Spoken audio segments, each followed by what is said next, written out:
Hello, hello.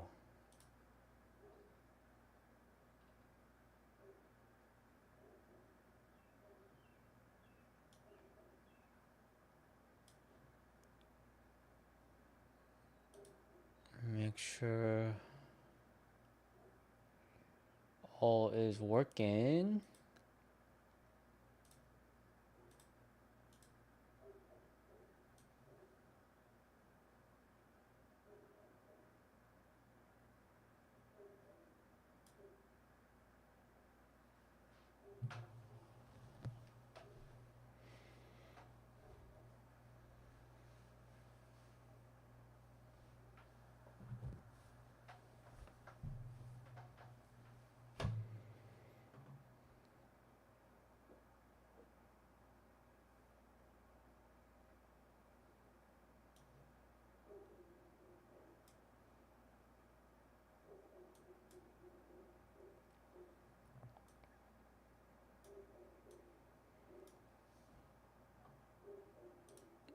Everything looks good to me.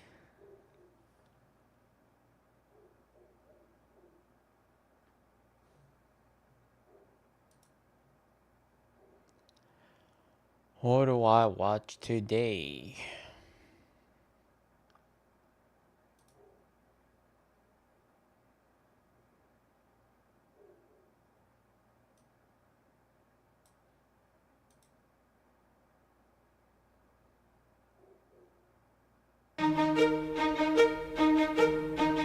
We're going to invest roughly $30 billion in the United States to expand Orlando and California.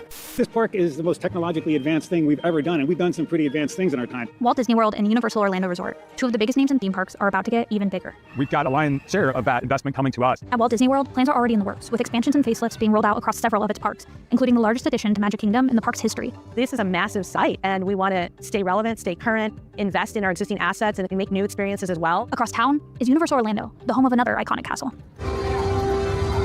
Now it's opening Epic Universe, a fourth theme park that's expected to double the size of Universal's footprint in Orlando.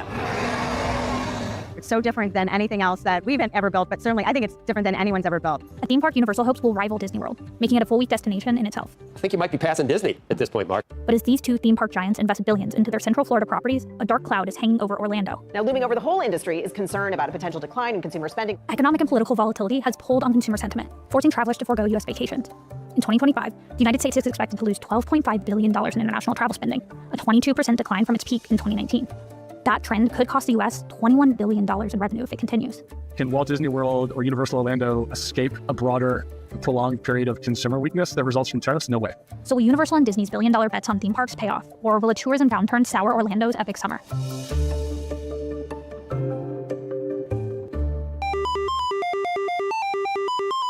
You step in and you get to see all your favorite characters and all the surrounding environment and all the animated, substantive entertainment elements in it. This spring, Universal Orlando opened the gates to Epic Universe, costing an estimated $7 billion. It's kind of weird to me. It's kind of backwards that Florida gets all these additions and upgrades, but the one in California is like forgotten. Like if you go to Universal Hollywood, it's like it's okay if you go for the first time, but like if you get like a, it doesn't have a big footprint, so there isn't much to see. It's just like these few rides kind of. That's like because of like the state is not great, the best.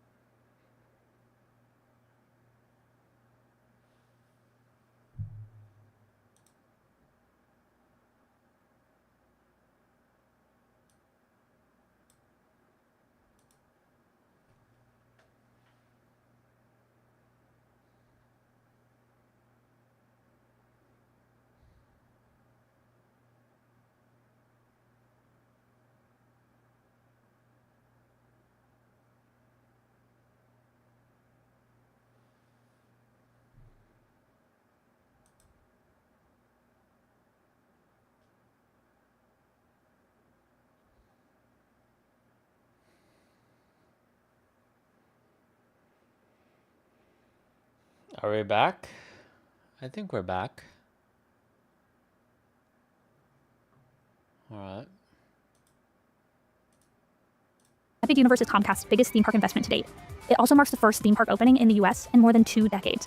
Comcast is the parent company of CNBC. When you walk in and you step through Peach's Castle and you're standing in Super Nintendo World, you feel like you've been dropped into the game. Universal's flagship resort welcomes around 20 million visitors annually, a number it's hoping to boost during Epic's inaugural summer. Epic Universe includes 5 brand new themed worlds that combine a wide variety of new and existing IP for the park. How to Train Your Dragon Dial of Berk, the Wizarding World of Harry Potter's Ministry of Magic, Celestial Park, Super Nintendo World, and a throwback to classic monster movies with Dark Universe. One of the most amazing attractions I'd say that we've ever built is in that world. It's called Monsters Unchained. While only 7% of Comcast's overall revenue, theme parks brought in $8.6 billion in 2024 and an additional $1.8 billion in Q1 2025. That makes Epic's addition a clear growth opportunity for the segment. A reasonable estimate of revenue for Epic is about Wait, Comcast owns Universal? That's a weird connection. Because like Comcast, you think of like internet. But obviously the majority comes from internet. Studios, theme parks. $2 billion on an annualized basis, with about a 30 to 35% profit margin. Both Disney and Universal's parent company Comcast saw their share prices peak in 2021 as the post-COVID tourism wave saw pent-up travel demand spilling into theme parks. For both companies, the theme park segments are consistent performers, offsetting volatility in areas like film and linear TV. Industry insiders are telling me that the media giant's parks divisions are more important than ever. A larger part of Comcast once it spins off Versant, which includes CNBC, and almost 60% of Disney's operating income comes from its parks division at a time of transition and uncertainty for its linear and film divisions. For Universal, though, it still has a long way to go to catch up with Disney World's roughly 50 million annual parkgoers. But for its part, Universal is looking to go after another segment of tourists, thrill seekers. The Disney product is more geared towards families and nostalgia, and the Universal park is more geared towards teenagers, young adults, and contemporary culture. Beyond the addition of Epic, Universal is also building out its hotel footprint in and around Orlando to 11,000 rooms. We now have 11. Because like when you think of roller coasters and thrill rides, you think of like Six Flags. But the thing about Six Flags is that they don't own any IP. They don't own any recognizable characters and stories like Universal does with like maybe Harry Potter and stuff. So I think Universal would do well if they go in that direction. I'm trying to think. Yeah, I don't see any downsides to compete with Disney. Obviously, Disney is more known. So other than the popularity part, I don't see anything wrong with the concept of what Universal is trying to do. Hotels, and they're all very different, all really designed to cater not just thematically but to different people's budgets. Comparatively, Disney World Resorts portfolio is more than double that, with 29,000 rooms and more than 25 hotel options. Still, Universal is hoping the addition of Epic will take Universal Orlando from a 2 to 3 day destination to a full week experience. You will not be able to enjoy everything that it is we have to offer without being here for 4 or 5 days. You really need it all. And while all eyes might be on Epic Universe this summer, Walt Disney World has some epic, or should I say magical, plans of its own.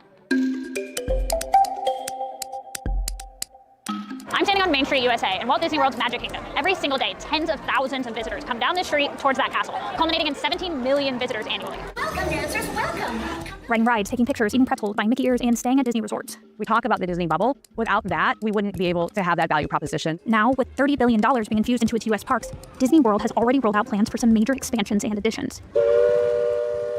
One of the places you'll see these changes is right behind me. Rivers of America and I really need to visit Florida for this.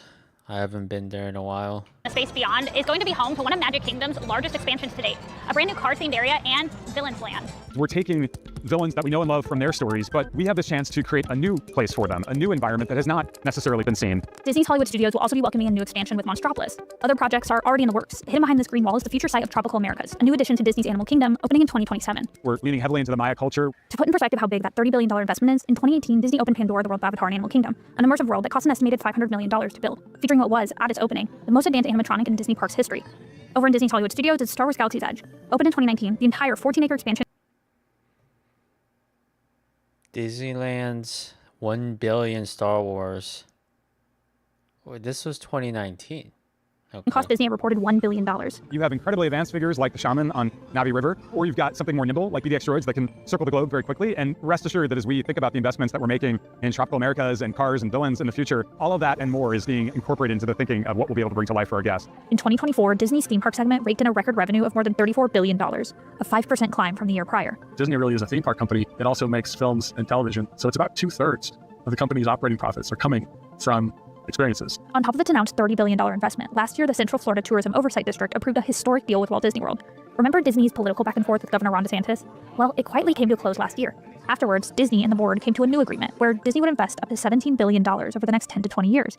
For its part, Disney got approval for several expansions, if it wishes to do so. In the agreement, Disney World got a green light to grow its maximum hotel capacity from around 40,000 to more than 53,000 rooms. Jeez. A serious expansion from its current hotel capacity of 29,000. Still, Disney World has yet to announce any such plans. If you think about a hotel company with 29,000 rooms now that we've grown to, and we really, after 54 years, continue to raise the bar. The tariff uncertainty could put pressure on Disney World's construction plans. Most of the rides, the big heavy-duty equipment in the theme parks, are manufactured outside of the United States and shipped here. There's certainly a chance for impact from tariffs that's measured in the billions. A lot of the construction cost of a theme park is labor, and that would be only indirectly exposed to tariffs. It possibly would raise the construction cost, the amount of investment needed. Probably the burden will come back to the consumer. Meaning your theme park vacation could end up costing you, the consumer, more in the coming years. Vacations that are already pretty pricey. The price hikes at parks was enormous over the last few years. Same for some of the food, just every time they could, they would either make packages smaller, higher price, whatever. If that consumer is just pushing back on that. The great thing about a great business is you can increase your prices because there just aren't sufficient substitutes for what you sell, and that's certainly true of Disney World. And so while Disney World revenue is above its 2019 pre-pandemic high watermark, Disney World attendance isn't. But the real villain or monster in the story could be something that's out. Yeah, it's interesting to kind of see how the increase in revenue might have been because of the increase in prices rather than, rise in popularity. I'm sure there was like a huge peak after COVID, but now that the economy is struggling, they might see the same level of revenue, but it could be because of raising prices maybe. Out of Disney and Universal's control. Tariffs, economic uncertainty, recession fears, inflation, political volatility. Most of us go on vacation to avoid thinking about headlines like these. Unfortunately, they may now be crashing their way into your vacation. In really harsh downturns like the financial crisis of 2008, and then of course COVID, Orlando has been terribly cyclical. Revenue in Orlando declined by a double-digit percentage, peak to trough during the financial crisis and much more during COVID. Early bellwethers for the travel industry, U.S. airlines and hotel chains are raising alarms around softening consumer demand. As of April 2025, U.S. airline ticket sales are down almost 4% compared to last year. At the end of the day, travel is consumer discretionary spend, and when people see capital market volatility, trade uncertainty, they tend to pull back in discretionary areas like travel, and we do think that's happening right now. Hotel chains Marriott, Hyatt, and Hilton have all lowered their revenue outlook. Expedia and Airbnb both cited softening demand in recent quarters. This says consumer confidence took a hit in early 2025 on fears of tariff-driven inflation. If you're uncertain how the economy is going to develop, then you're going to try to be more cautious in your spending. So that is something that is being seen as well. A recent Bank of America report found travel demand in the first half of the year fell sharply in several states. Hospitality-dependent cities like Las Vegas are already showing cracks, with multiple casino layoffs being attributed to a downturn in international tourists, a demographic that spends on average 8 times more than domestic travelers. International tourists make up 8 to 9% of Orlando's annual visitors. 6.4 million international visitors that come to our area. They stay longer and they spend more money. It could have an effect, a negative effect on our local GDP. But if we revisit that Bank of America chart, we see Florida actually saw an increase in tourism in early 2025. The opening of Epic this year, together with what is going on, it's a count. Looks like California won though. What's that yellow line right here? An increase in tourism in early 2025. The opening of Epic this year, together with what is going on, it's a countering effect on the overall. Many of the people, both internationally and domestically, had already planned their vacations for this summer. Not only is Epic's opening helping bring money into Orlando, but it could be the thing that helps the city survive a broader consumer pullback. Hotel and vacation home bookings climbed as much as 14% in the Orlando area around the time of Epic's opening. So far, in 2025, the numbers are extraordinary. We believe that those numbers will continue. I know people who are like, whatever happens, they still need and want to go to the theme parks.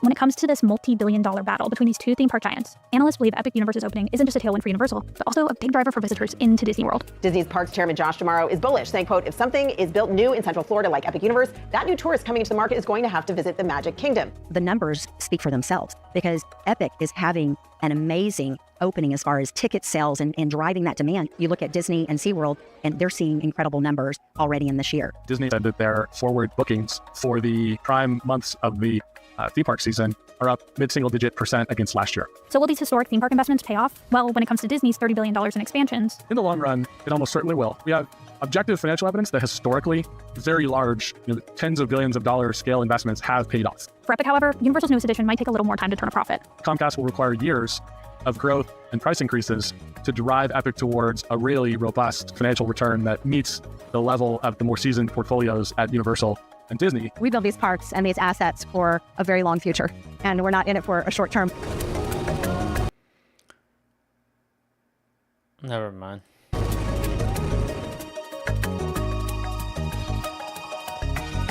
I was gonna say, like, when it comes to Disney, there's some sort of like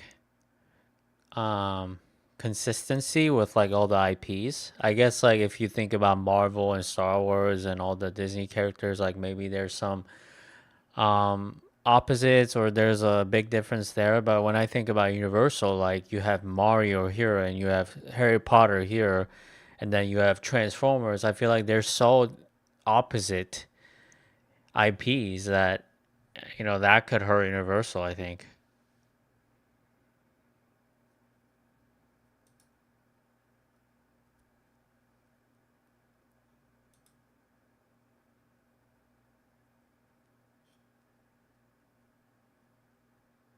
This is just sad. The guy was feeding the homeless. So we got a guy right here. What a nice guy. He's got a bunch of food here. Yeah, this is good. Bearded and blessed. Just for context, this is 100% a real channel, and they have been feeding the homeless for months with more than 100 videos. Hey, asshole! Can you do something about the people out here about to assault me? Can you wake the up and use your eyes, please? Can I have the same liberty as everyone else? I'm not the police. I'm sorry. I'm not the police. What the?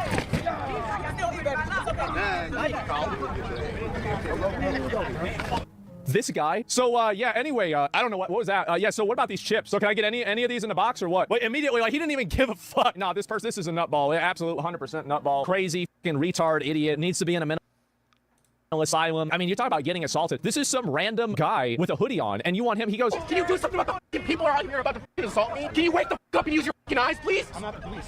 I'm not the police. Definitely deserves a charge. Yeah, absolutely embarrassing behavior. Crazy embarrassing behavior.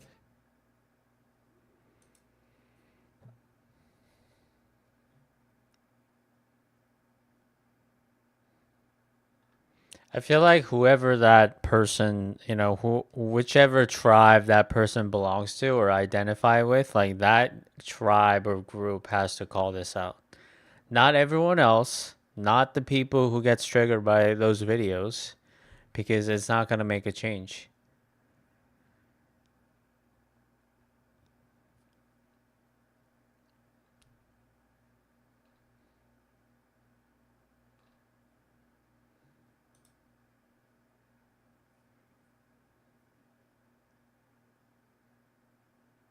Epic Games Store announcing Relooted, an African future. Isn't it Afrofuturist? Heist game where you reclaim real African looted artifacts from Western museums. Wishlist it now. I cannot wait to play this game. And I haven't seen the trailer yet. Treaties were signed, promises made and broken. Is it stealing to take back what was stolen? Stolen? Who is stealing them? Us. So we are going to do whatever it takes to take back Africa's belongings, and we're going to do it together. I cannot wait to play this. This is going to be amazing. When does this come out? Relooted. Okay, wow. So what do I think about the game? I don't think that there's the audience for this game that they think there is. I just don't think so. I don't see this being commercially viable. Okay, what's exactly the target audience for this? I don't know what they're thinking making games like this, and especially even announcing it. How did you possibly think that announcing a game like this would go well? I mean, besides the fact that no one, like not a lot of people will be interested, I feel like this isn't the usual DEI case, you know? I feel like they're not pandering to a certain demographic. It's a decent idea. It's true. It's historically accurate. It's just that no one's interested, you know? It's just, you know, a decently looking game with an okay idea, but no one's interested in it. That's it. It's not like, you know, let's pander to the African Americans about their heritage, you know? I don't think it's that bad.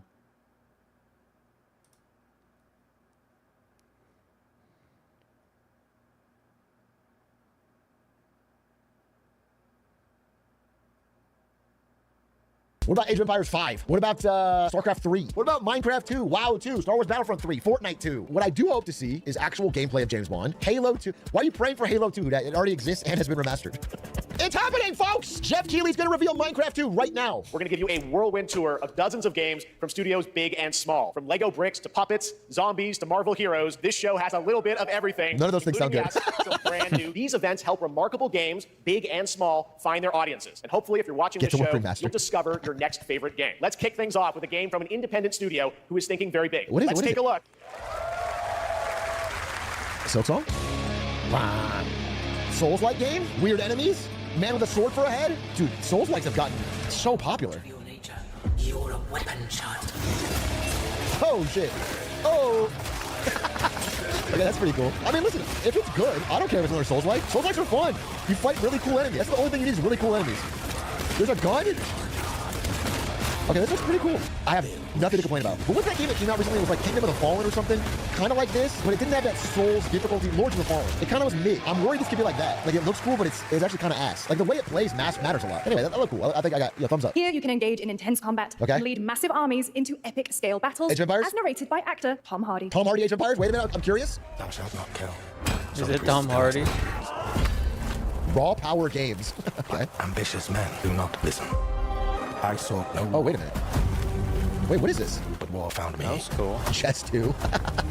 It's like Age of Empires, but first person. That'd be funny. Dude, make this a great single-player game. Don't make it multiplayer. This multiplayer. But that's just my story. It's not cool anymore. Chronicles Medieval. I honestly can't tell what that game is like. That was a very cool How does that project. play out? Like, I'm intrigued for sure. Now it's time to hang on to the edge of Blade? tomorrow. Someone said it's a match 3 puzzle game. Sonic Racing Cross Worlds. I'm giving up on Sonic. Hey, actually, didn't Mario Kart isn't it kind of not so good? Is this Sonic's chance to shine? I don't know. I just heard today. Well, Hatsune Miku is in Sonic, so the world is saved. Minecraft 2! I still hold out that a good Sonic game can come out. Like, in my top 10 games as a kid was Sonic Adventure 2 Battle. And it wasn't that crazy great of a game. It was just good. Just solid, fun. Epic games. Fortnite 2? Chicken Jockey Racer. Let's get more kart racing games. Now, wait, what is this? We are waiting for you. Little Nightmares 3? No, it's not the same art style, but this is intriguing. There's nothing dead. Okay, like a Little Nightmares-esque creepy game. I like this. It's like it's not isometric. I don't know what you call that. It's like 3/4 angle. I like it. Okay, only thing I hate about this game so far is the pistol sound is so weak. Give me a louder pistol. That's it. Sounds great. If the reviews are good, I'll play it. What's that game you compete in one stream? I love it! Moody. Now comes the announcement of another ambitious project from this independent Australian developer. Premium, real-time strategy game built for PC based on one of the most iconic fantasy franchises I'm in the one-person world. pogging. Any guesses? Let's take a look. A new RTS? A new RTS in 2025? Make it good, I'll grind it. Wait, Game of Thrones RTS? Don't be slop. Don't be slop. Don't be slop. Don't be slop. Don't be slop. Don't be slop. Don't be slop. Don't be slop. Don't be a mobile game. Show me gameplay looks good. Please have an economy. Please make a real RTS for the campaign. Please I'm have actually microtransactions intrigued. Dragon's OP. Lamau Dragon Abuser. I'm gonna lose my mind. Show me gameplay. It's Game of Thrones. I get it. Just let me see 1 second of gameplay and I'll know. Oh my god, no gameplay. Oh, f you. Global reveal of an FPS action adventure RPG. Oh, how many can you fit into one game? Add roguelike in there, and I'll play it. The great Siltovsky once said, one could count 1,000,000 billion suns in the known universe. So why do we deny other intelligent beings? Wait a minute. Hold on. Hold on. My answer is... Looks like Westworld. The time has not come yet. This looks just like Atomic Heart. That game ended up being White. The dawn of a new era. The era of Atomic Heart Part 2. Hey, let's go. No Cool, thanks. Maybe they fixed some issues. Average Russian car.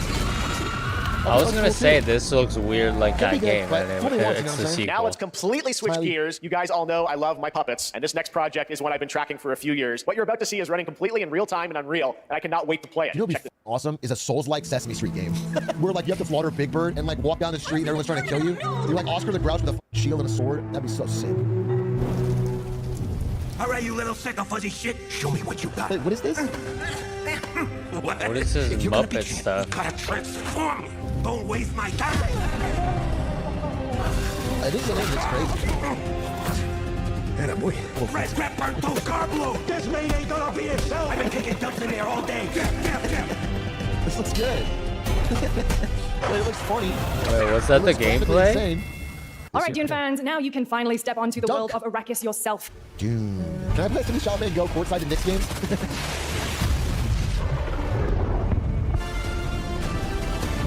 Skip. Dune Kart Racing. Add Dune Kart Racing, you cowards. So many new games for Elon to be done. I'm a fan of like these cartoonish characters, but like if you take like an actual like a serious IP and turn it into a cartoon, I'm not a fan of that.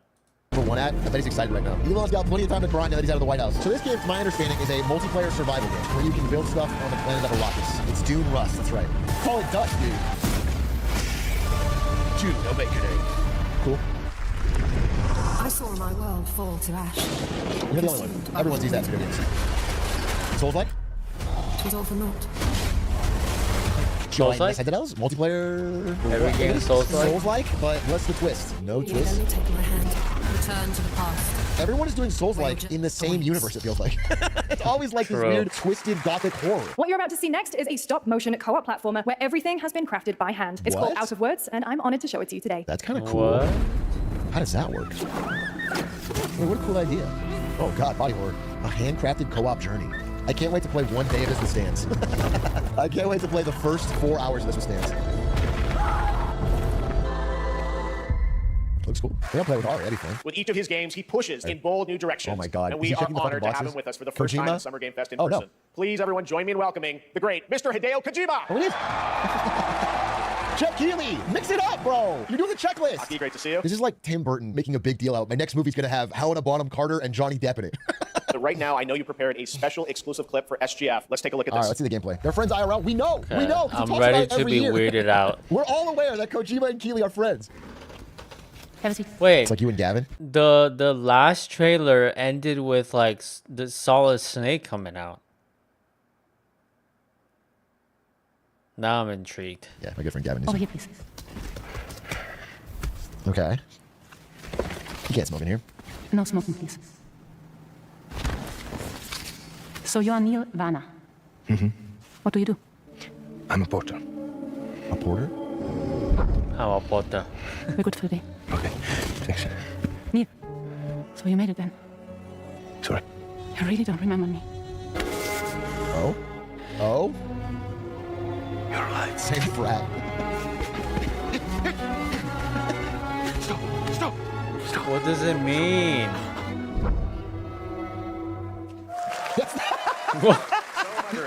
What?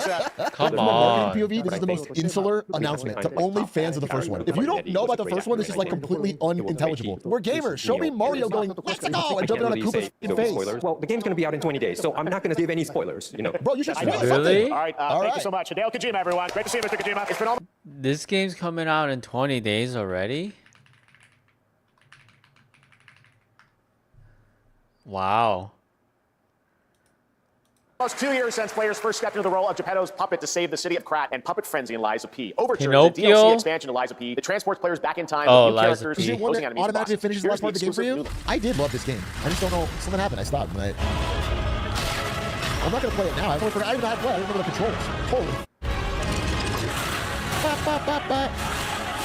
I mean, Lies of P was genuinely a great game. Really fun, really snappy controls, cool enemies. Lies of P Overture. When does that come out? Today? Shit. All right, NCSoft is expanding its Blade and Soul universe. Let's take a look at the rich lore and dynamic action in Blade and Soul Neo, just out on Steam, and Blade and Soul Heroes coming soon. Blade and Soul Heroes. I'm actually not kidding. I'm not joking. I'm not exaggerating. Anime games are becoming a higher percentage of the games at these shows every year, which means people are buying them like crazy, which means they're printing money, which means I'm out of touch. Like, I just have to be real with that. They used to be a tiny percent, and then now it's so big. People just love this shit. Yeah, we win again. Wait, One Punch Man? Everyone in the chat spamming anime slop until it shows One Punch Man, and they start spamming, oh my god, One Punch Man! Stupid anime slop, tell us the anime that I like, and then it's... Time to play the game. This is a special one. Our next game comes from a well-known developer that has done... Yeah, 16-bit, I think. Kyle Bossman, everyone. Final Bossman. All right, well, let me see what this says. Hey, Jeffy, if you're reading this, it means 3 things. Number 1, you're killing it at the fest with your oodles of totally natural charisma. Okay. Debatable. B, I'm at your house playing long darts with the fam. And 3, you're going to do me a solid and skip that Silk Song trailer so you can pimp my revolutionary VR gaming venture that will shock the industry probably. A wet one on the lips, comma, Wade. Deadpool? All right, let's take a look. Deadpool canonically is friends with Jeff Keighley. I don't buy it. Handcrafted with cuddles by the Merc with a MetaQuest. Kick back and bask in the glory of gaming's first quintuple A tropical farming sim experience. Oh, hi, new friend. Oh, yeah! Escape the turd burger of late-stage capitalism and enter a world of VR magic and wonder. You'll care for exotic pets. I don't know what to think. And how are you with? Who got the lobotomy with fries? I'm not a fan of graphics. The graphics come true in VR. Spider-Man gets Insomniac, and I get this shit? I'm craving Korean barbecue. Is that weird? Whoa! Is that actually Ryan Reynolds? Neil Patrick Harris is Deadpool, all right? Oh, Neil Patrick Harris. Last year at Gamescom, we announced Dying Light the Beast. Kyle Crane is back as the player character in this title that blends open world and action survival horror. Let's take a look at the latest trailer with some big news, the release date. There better be a Silksong trailer after that. What can you tell me about the Baron? He's a narcissistic sociopath. He's experimenting on humans like they're lab rats. God Souls knows like? what he's planning to do with those monsters. Hey, what is this? Dude, there's been so many anime games. I'd be happy for zombie games to make a comeback. It's been a few years. Bring back zombie games. I missed them. It's Dying Light? Okay, well, that was good. Dude, this is the first zombie game in the show. It used to be every other game with zombies, so I got annoyed with it. This was fun. Nothing wrong with killing zombies. Dying Light the Beast. All right, dude. What about an anime zombie game? Everyone could be happy. Someone said HBO's The Last of Us is the game. They should make a game adaptation of the show. And then make a show adaptation of that version of the game. A beautiful world. The anime game. Reign until your last fleeting moment. Yeah. That is why we must end you. Right here and now. Yes, this is Just it. kidding. Wait, it really is Hades. It really is anime Hades, huh? So probably do well, actually. I mean, Hades is just such a perfect gameplay loop. A beautiful game. That was the global announcement of Toa, the Bandai Namco developer Brownies, a game with a whimsical spin on Silksong releases today! Come on! Next, we want to introduce you to a game made by a first-time solo developer in Bandung, Indonesia. With the help of 9 of his friends, he's built an intense action beat-em-up with brutal hand-to-hand combat set in his hometown. This is Acts of Blood. How come his solo dev gets to be on Jeff Keighley's show, but I solo developed, get to work by myself with all the coding by hand, and I don't get to be in the show? The hunt isn't over. Not until I kill them all. Wait, is this like this game is what's the Sifu? It's like an updated Sifu. Insanely good for a solo dev game. Huh? It's when are we making an anime game? We gotta make some real money with zombies and roguelike elements. Dating sim. This looks fun, dude. I mean, Sifu was fun, but it's hard as shit. Oh, Mind's Eye. Space Girl was telling me about this. Wait, why is every IOI game getting released for their own conference? Come with me. Familiar faces, wanna. First, I thought I just broken synapses in my head. I've been seeing things. Like a part of me that's been buried down deep feels like it's just knocking to get out. But it's an MMO or something. I think they're trying to go after the GTA audience. No, it's a GTA multiplayer type beat, I think. It's single player only? I thought it was MMO. What? There's a Hitman crossover? We can't wait for you to discover Mind's Eye. And yes, Agent 47 will be contracted for a very special assignment in Red Rock City. Woo! This week, we finally revealed 007 First Light to the world, and your reactions were heartwarming. It's coming in 2026, but we want to make the wait more exciting. Gameplay. We are bringing someone into Hitman, the World of Assassination, who is very dear to the Bond universe. Let's take a look. What? Atrion? Thank you. Yes, I will happily do it. Wait, Your target is the elusive Shadow Banker, known only as Le Chiffre, a financial mastermind with suspected ties to the criminal underworld. He has arranged a high-stake poker game at the Casino Monarchique in Paris. I've invited these people for a reason. I know their weaknesses. dude, that's awesome. She likes a drink. I love Casino Royale. I love it, man. I love going back to Paris. He's the only Oh one. my God, you can poison his eye drops. We'll put a bomb in the deck. Reaper. Unusual name. Names are for friends. Wouldn't you agree? Oh, that's awesome. What is that? June 6th? There you have it. Hitman and 007 are expected. That's out now? And everyone at Summer Game Fest, please welcome the great Mads Mikkelsen. Holy shit, he's so handsome. Thank you for joining us. Thanks for coming to Summer Game Fest. Mads, you are Cliff, but you're also Agent 47's next target as Le Chiffre, the villain we know from Casino Royale. I've always had a deep love for this character. It's a role that means a lot to me. So yeah, you killed it. When Haggard gave me the chance to step into the shoots of Le Chiffre once again, I did not hesitate for 1 second. But this time it's a little different. I'm going to kill him in 2 seconds with the propane tank. Visceral, unpredictable, and ruthless. We wanted to surprise you, so the team is updating the game as we speak. Le Chiffre, elusive target mission starts in a few hours. That's awesome. That's awesome. A new party game coming later this year that will delight LEGO fans made with over 1 million LEGO bricks. It's Saturday night somewhere, so make some noise for LEGO Party! LEGO Party! Wait, is that Mario Party? LEGO Mario Party? It's an action. It is! It's LEGO Mario Party! Wait! Okay, I'm sorry to pause this, but we should talk about this. It just feels like lately every studio realizes they can just steal whatever they want and add their own IP. But it's like good for consumers. It's like something that's traditionally been like, oh, this is only for Mario. This is only for... No, we can steal it and do whatever we want. Like, you don't own the gameplay rights to Mario Party. Power World. Power World is Nintendo. Everyone's just running with whatever they want to do. Any idea they have? I wouldn't speak too soon. Nintendo could be suing them like tomorrow. That was kind of fun. All right, next is a first-person survival action horror game from Team Cloud. Ew. It's a new team of 50 with founders in Canada and Armenia. They partnered with the new Funfish Powerhouse label, bring this insane Unreal Engine 5 game to life, visceral dismemberment. Here is your first look. Team Clout? That's what I'm on, baby. Ugh, yucky. Yucky. Ew! Yikes. Okay, this looks like Resident Evil Village, so it looks actually good. It's not like Outlast because you can actually fight. Yeah, but come on. This is like the last Resident Evil. This looks good. If you're into horror games, which a lot of you are not. Oh my god, dismemberment real time? This looks fucking good! And scary as fuck. Ill. Oh, it's fucking Resident Evil Village or what? It's actually called Ill. Oh, it is. I thought it was gonna fill out the fucking... 2026 marks the 30th anniversary of a legendary video game franchise that I think we all know very well. Check this out. Silk Songs, finally. Thank you so much. Are you afraid of the dark? Happy birthday. Oh shit! Oh shit! Yo! Birthday. She's back or remake? Happy birthday to you. And to celebrate early, a special message from Takeuchi-san. マギーさんありがとうございます。カプコン竹内です。皆様のおかげでバイオハザードも30周年を迎えることができました。ありがとうございます。Reminds you about the sale? 完成しているバイオハザードの最新作なんですが、もう少しだけあと瞬きするぐらいの間だけお待ちいただければと思います。バイオハザードシリーズよろしくお願いします。ありがとうございました。Why do this? If you just don't do anything, I assume that. Thank you, Takeuchi-san. What is this? Get him on. I don't know what game this is, but I can tell you the servers are going to be empty 1 month after launch. I'm not trying to be mean, I can feel it. Honestly, it looks kind of cool. It's something that doesn't look good or bad. It's like, I think people have got so many choices nowadays, and I just think if it doesn't really hit, and it's multiplayer, it's got to like hit, you know? Yeah, they're throwing a lot of games at us. I respect it, Jeff. Oh shit, wait, what is this? Where is the Wu-Tang Clan? It's a Wu-Tang game? It's a Wu-Tang video game? Is it also a beat 'em up? What? Presented by Ghostface Killer. If it has new music in it, I'll play it. Hey guys, wait, I don't care about I'm Game Crew, the co-founder of 1047 Make FPS Games. great again? When we started now, with the help from our amazing community.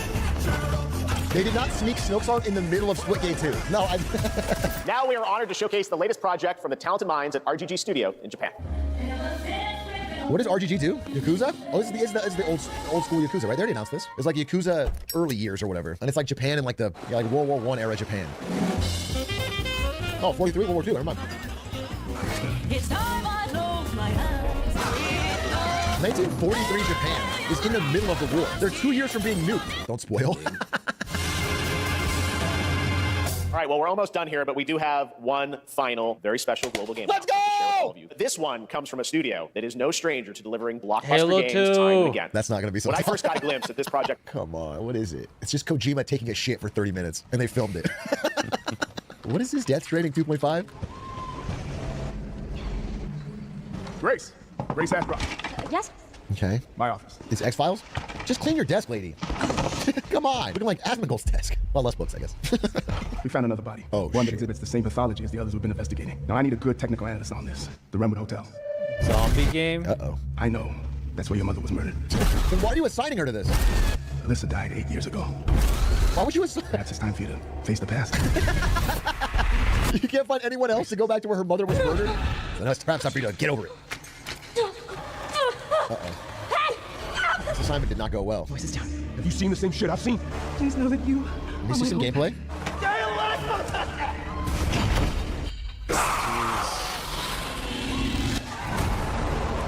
Oh shit! Oh shit! They actually did it after all that?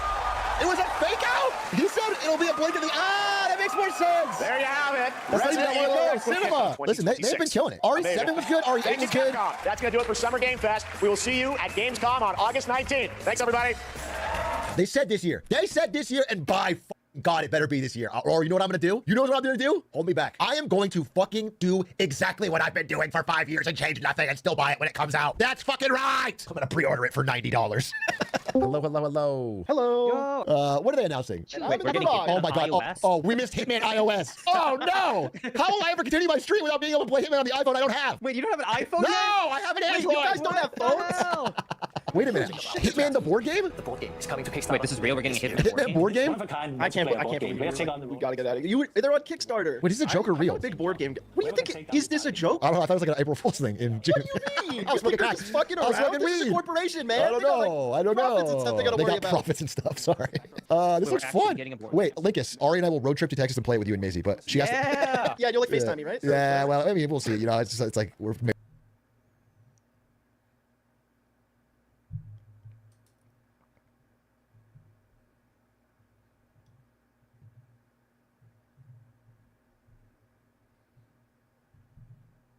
I want to talk about the new Harry Potter. HBO is doing a new Harry Potter TV show, which, you know, you might say is not necessary.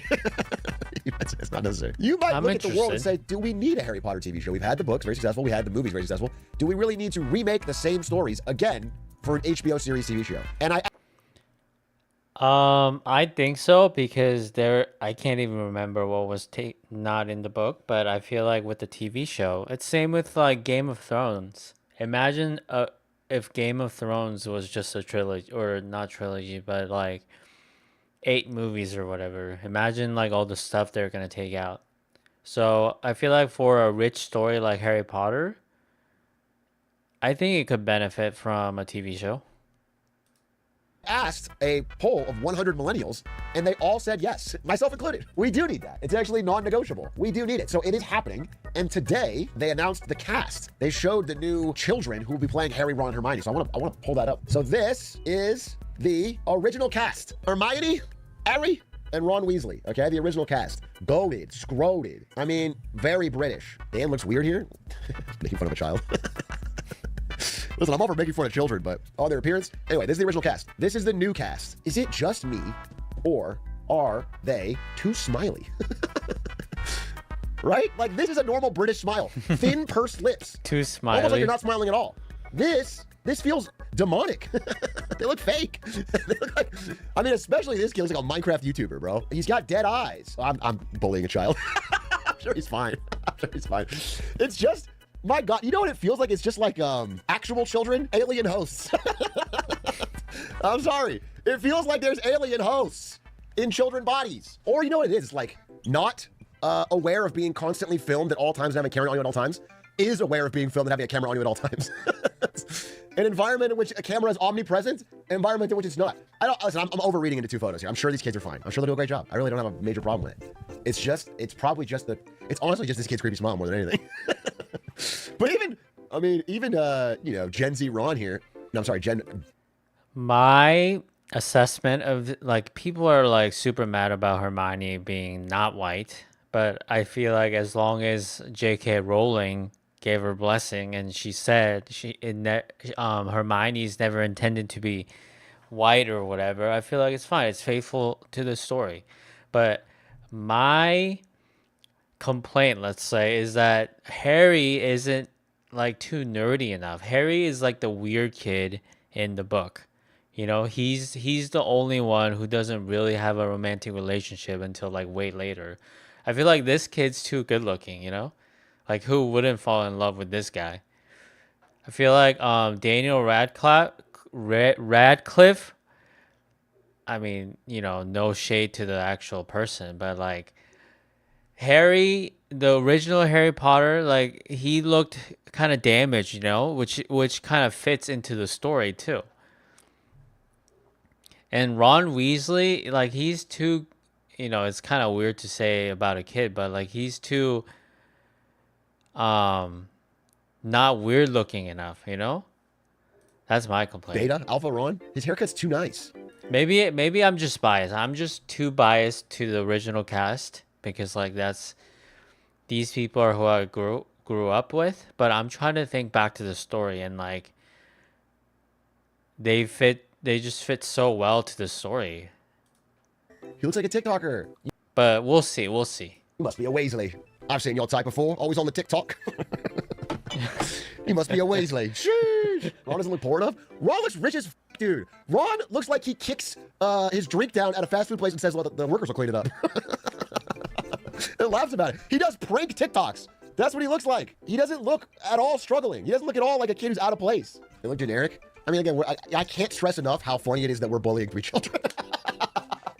I can't stress enough how aware I am of what we're doing. However, let's be real. I mean, I can't not comment on it. Oh, really? Oh, you're gonna be with a we? You think I can't scroll up and see 400 messages? They look so f***ing generic. They look so you think I can't? You think it's not, you can just pawn all the punishment off onto me? Bro, as someone who found you from the HP video, stop being so mean. First of all, wait a minute. You found me through my video crashing out about Harry Potter, and you think I'm not gonna be mean about Harry Potter? That entire video is me drilling into Harry Potter for like 2 hours, edited down to 25 minutes. 2 hours, I was just tired and I rambled about Harry Potter. And you're like, oh, well, I hope he's not gonna be mean about Harry Potter. That's exactly how you know me. That's exactly how you know me. It's unironically some of the best content you've ever done. Bro, please shut the f up. Please shut the f. I don't know if you know how f***ing insulting that is To a person who might spend 2 weeks on a presentation, like really studying, researching, and trying to make it. And then one day I was tired and I ranted about Harry Potter for 2 hours. It's ludicrous to say that, okay? You can like it personally. You can say it's your favorite. It speaks to you. I don't know your up brain, but don't tell me that it's the best content. It's like when musicians hate their best song.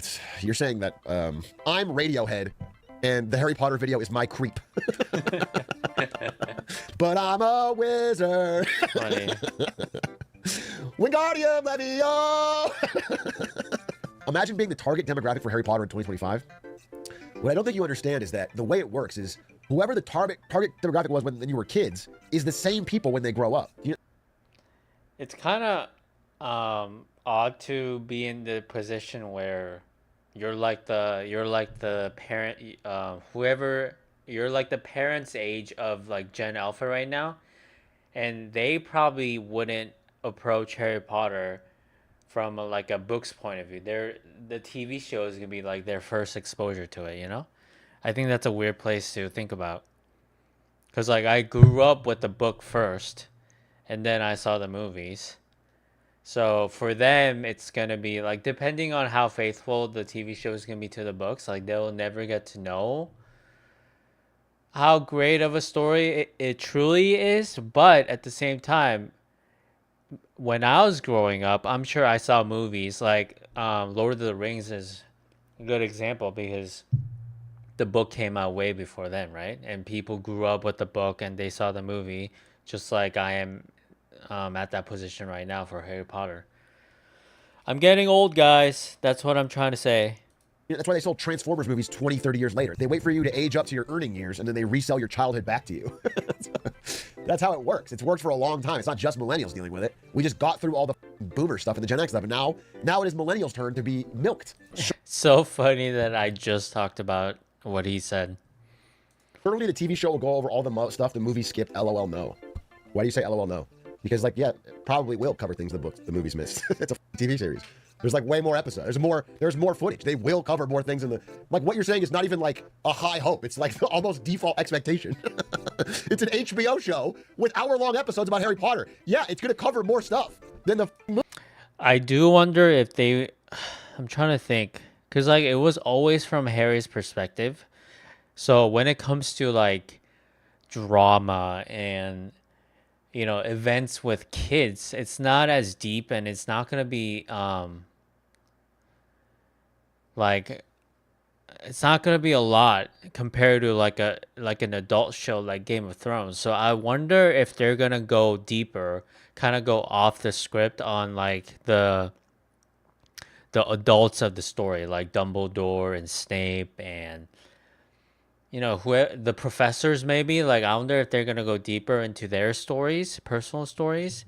Because like when it comes to kids, like they're in school, you know, they're going to go to class and learn and go to bed early. So there isn't much to really think about. And even if they get into some drama, it's not some deep, like, you know, character forming conflicts. It's just like petty, like puberty stuff. So movies. The point is whether or not it's like good. It'd be way funnier if it was completely different. Like how so? How so do you mean completely different? Like they just ignore the book? It's not about magic at all. Harry Potter becomes a finance bro. They could be business and finance minded. When you say that, what the do you mean?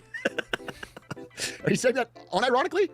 Are you saying that Harry Potter, the TV show, should be more business and finance minded? They should discuss bond yields of the wizarding economy, Gringotts interest rates. Well, I will say the idea of Gringotts having a specific fixed exchange rate between galleons and nuts, which are made of pure gold and silver respectively, means that anytime in the outside of the wizarding world that the gold and silver exchange rate in real markets fluctuates outside of this fixed one in the wizarding world, you could buy the correct quantity of silver or gold and make a massive profit. You could easily arbitrage your way to becoming the wealthiest wizard. Stop spoiling the show. Stop spoiling the show. I would love it if that was the show. Just use magic to make gold. They can't do that. Are you even paying attention? If they could do that, there truly would be no wizard economy. Will this be based during World War II? I would love to have a World War II wizarding tale that explains why, you know, nobody Avada Kedavra to Hitler. That's tough to explain looking back. I gotta be honest with you. It is tough to explain. He had anti-magic. What anti-magic did Adolf Hitler have? The stash. The stash. The historical reason that Hitler had that awful mustache is because it was a Horcrux that protected him from wizards. This stream is going off the rails. people used to learn about economics here. Hitler's just Slytherin? Yes, that is what J.K. Rowling's writing would intend. It is crazy that she made one house for children. Basically, she said 1/4 of all children are Hitler. They're pure evil at birth. It's not the circumstances that make them that way. It is the way they're born. They are born to be evil.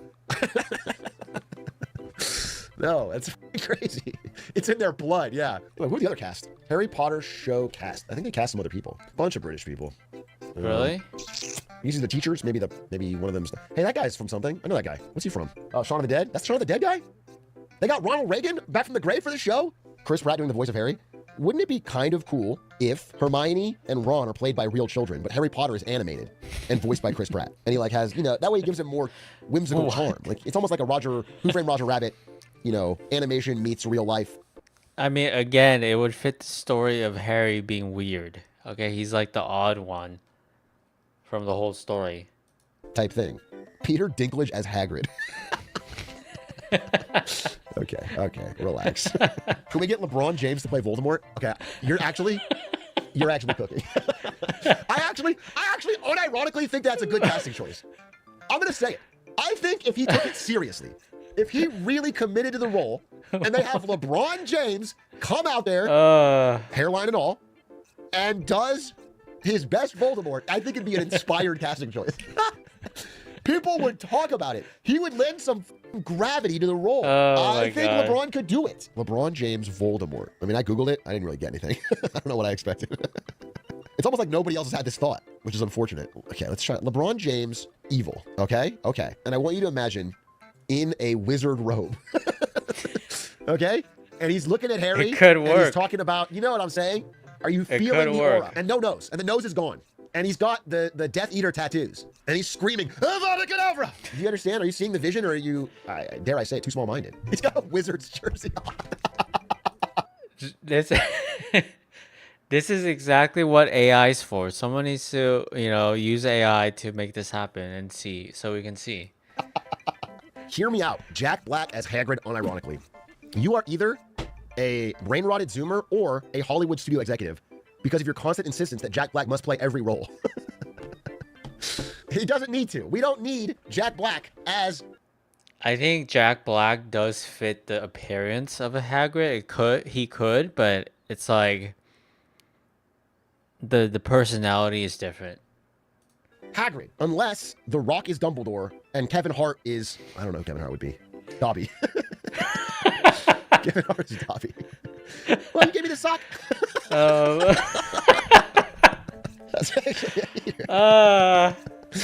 That's actually That's funny. That could be a film. My gosh. That could be a film. All right. Who's Aquafina playing? I'm so glad you asked because we haven't hit our Aquafina quota yet. We're making a That is true. Like, I haven't seen her in a while. Hollywood production. We haven't put Aquafina in yet. I think Aquafina should play. There's an actual answer here. Joe Chat. What they would put her in is McGonagall. That'd be funny. Aquafina would be McGonagall, okay? That's what she would be. And I do want to say, joking aside, I hope someone's protecting these kids. I hope someone's protecting these kids because, man, I assume they're going to get a lot of online hate and, even like streamers are going to attack them for their... God, imagine like when the original cast were making movies, it was 2000. So this was like even pre-iPhone. Maybe you had a cell phone, but definitely not social media. So imagine the harassment now. Jesus. Appearance, and it's unconscionable with the world we live in. And I just think that I hope someone's looking out for them and telling them to stay off the internet.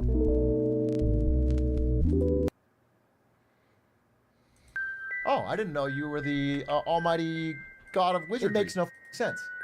And you trying to defend it makes you a fool. Which means, canonically, can we talk about the Nagasaki? Agent 47 sleeps every wizard. Are you fit? Actually, are you? Actually, no, but the snitch is worth 150. Writing so many owls. If I was the colors, you bite your. So shut up now.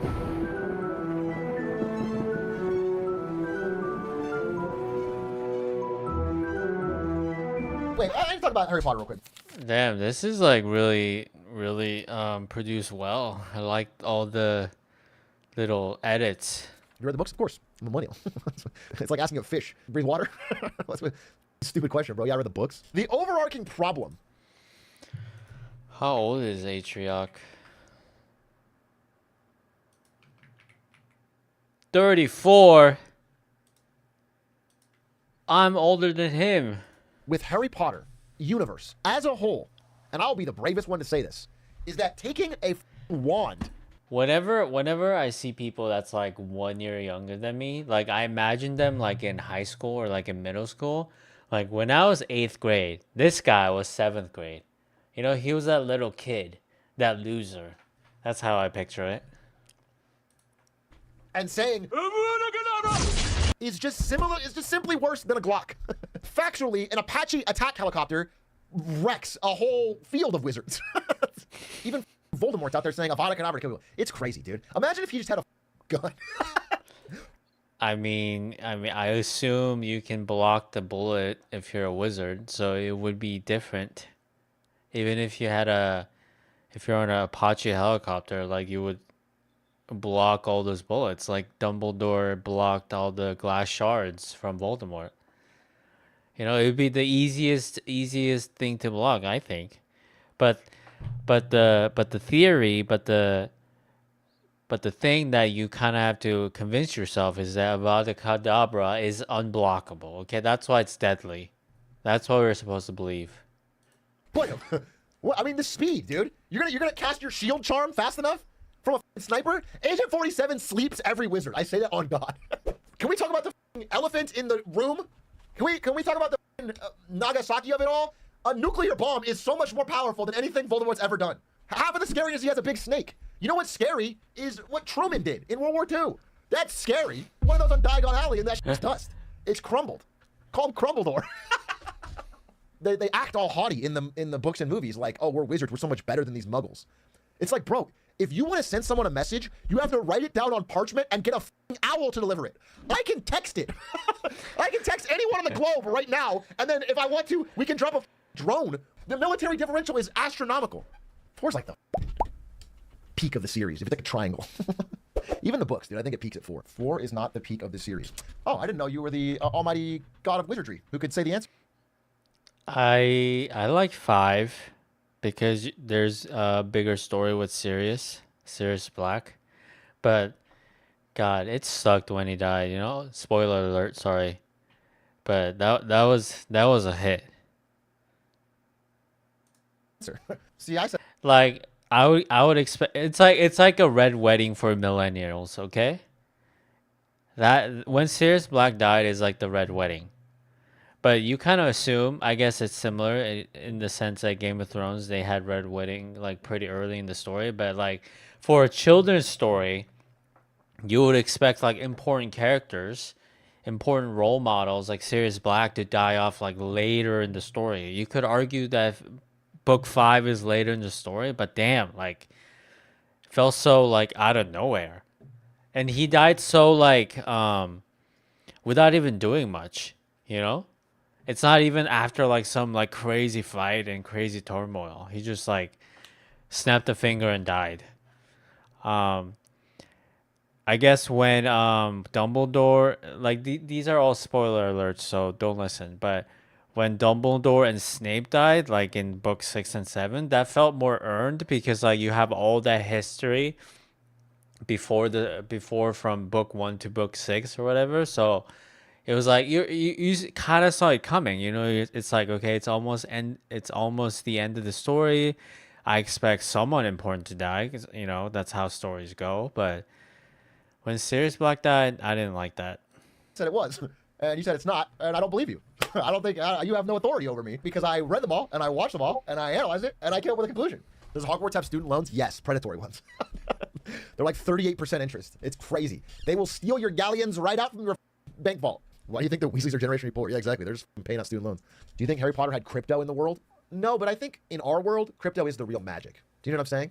I feel like modern day wizards and witches are out there trading dog with hat and doge. You know, they're bringing the magic to our world.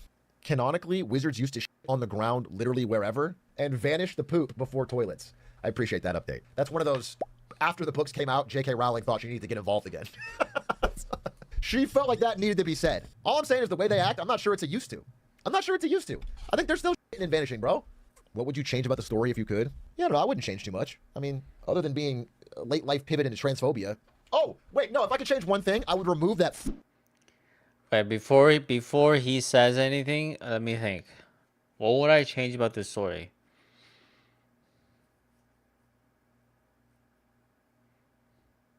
I feel like the big picture story was great, how it started and how it ended. But for Harry, I feel like he could have used more interpersonal relationships. Like that little fling with Cho Chang was so like nothing, but like without knowing how it ended, like it was such a like a cliffhanger every time, you know? I feel like Harry, like you could say he's the martyr, so he doesn't deserve a romantic relationship, but I feel like that could have used more work, and then more stories behind Ron and Hermione. I guess Hermione got her fill with her relationships and with the hourglass thing. That was like her highlight. But for Ron and Harry, like they were just kind of going with the flow of the big story. You know, they didn't get their real moments of like personable, like human stories. Heinous epilogue. I really didn't like that Jeannie ended up with Harry. You know, maybe that could be a hot take. I didn't like that. If it just felt so random for Jeannie. Like, I would say, I don't even remember when we find out Jeannie liked Harry or if Harry liked Jeannie, but it felt so random. It's like, oh, like, we can't end the story without Harry, you know, finding some partner, so let's just, you know, match him with Jeannie because she's the only one left. It just felt wrong. Oh, God. It feels like such fan fiction. It feels like literally internet fan fiction all the time. It was crazy. The epilogue is so bad. I don't care that it's happy. You can have a happy ending. People want a happy ending. That's what it is. It's just so bad. It feels so amateur. It feels child. It feels, I don't know. I hated it. It's bad. Hey, Inchrock, what are your thoughts on the recent We Done With the 90s movement in the Quidditch space? Personally, I think that Harry Frodder really brought down the 91 to 93 Gryffindor team. Without him and his drama, they three-peat and Wood goes down as the goalkeeper. As he should. Bro, unironically, I may f***ing agree with you.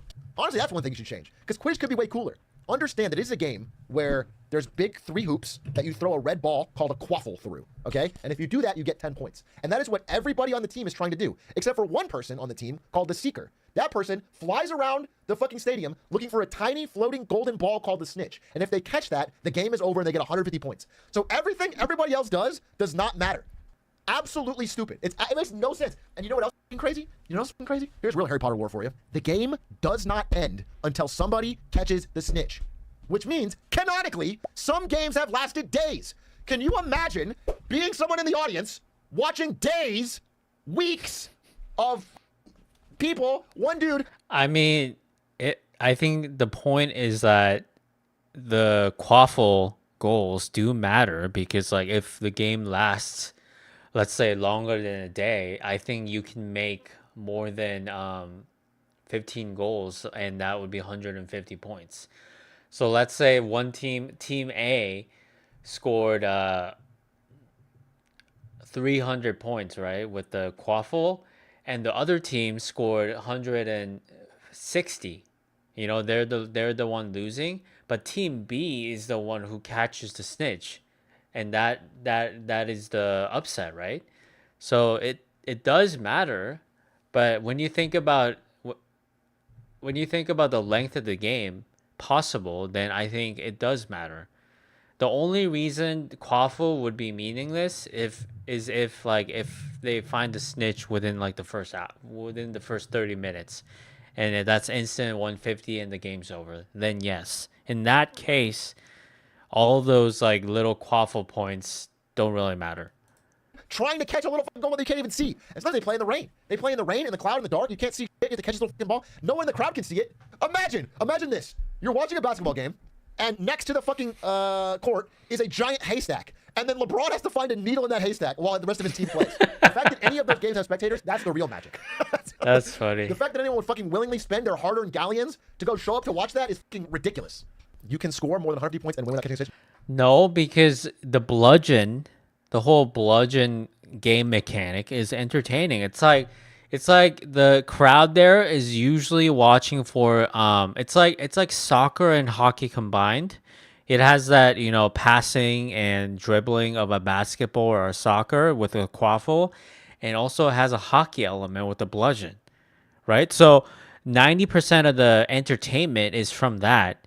And I'm sure with the snitch, like you usually catch that off like somewhere like really high up or like away from the stadium. So you're not really there to watch that. You're there to watch the contact sport. I guess like if it lasts longer than a day, then you start to get bored a little bit. But I feel like he's wrong here.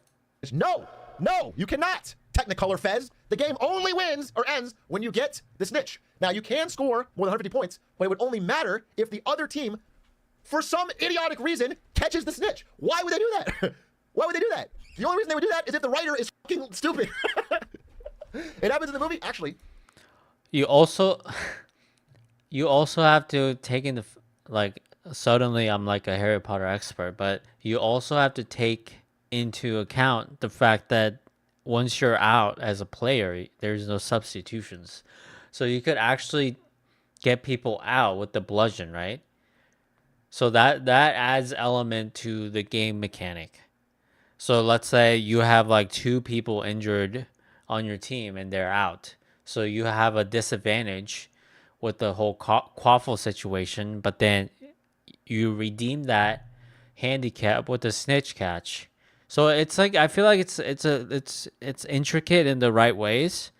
I guess the only downside is that there's no limit to the game. Like I could understand if there's like a, you know, like a 12-hour limit or even less. Like if there's no snitch catch by then, the game ends. I feel like that would have been better, but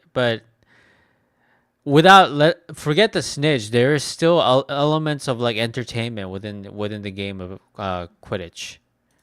Actually, pessimistic, it doesn't happen in the movie. You fucking idiot, you fucking buffoon. Because in the movie, they cut out the entire World Cup. You fucking fool. I watched it today. So don't pretend like that happens in the movie. Because it doesn't. It happens in the book. Oh yeah, another thing. This is a larger problem in the entire universe of Harry Potter, which is people sit and watch a bush in the maze for 3 hours or a lake for even longer.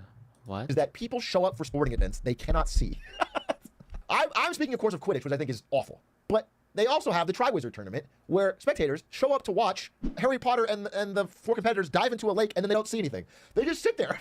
They sit there for an hour while they're just under the water. They can't see. And then they come out, and then they cheer.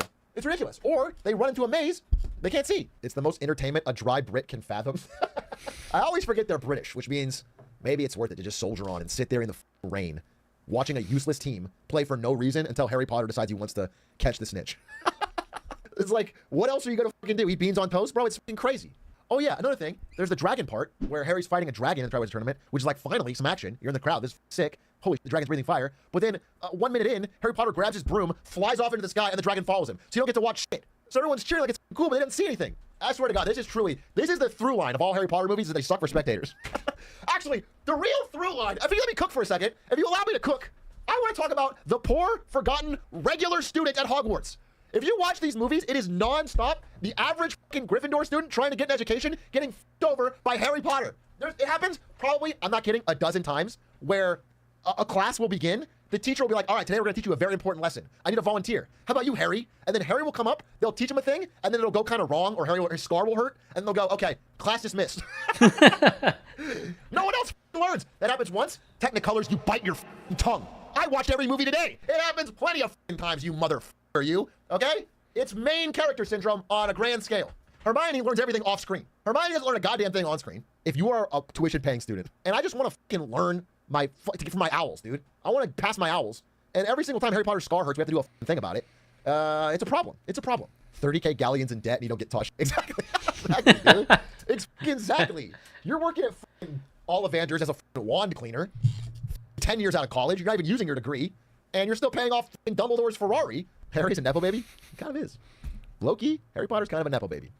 Oh, yeah. Another great point, Ravikant. Great point. Thank you for bringing it up. Is that low key, every single one of the first 3 books is Dumbledore stands up at the end of the year and goes, well, this house cup thing we've been doing, where everyone's earning points for the whole year. It doesn't Good on all of matter. you, but Harry Potter and his friends have truly learned the meaning of friendship. 1,000 points to each of you. 1,000 points, I say. And then the hourglass explodes, and all the Gryffindors are showered with it, and everyone else just sits there sad as they get their 3rd feast in a row. It's crazy. It's lunacy, dude. I would be writing so many owls if I was a parent. If my kid was a God-fearing Hufflepuff, I would be furious because they're not learning shit, dude.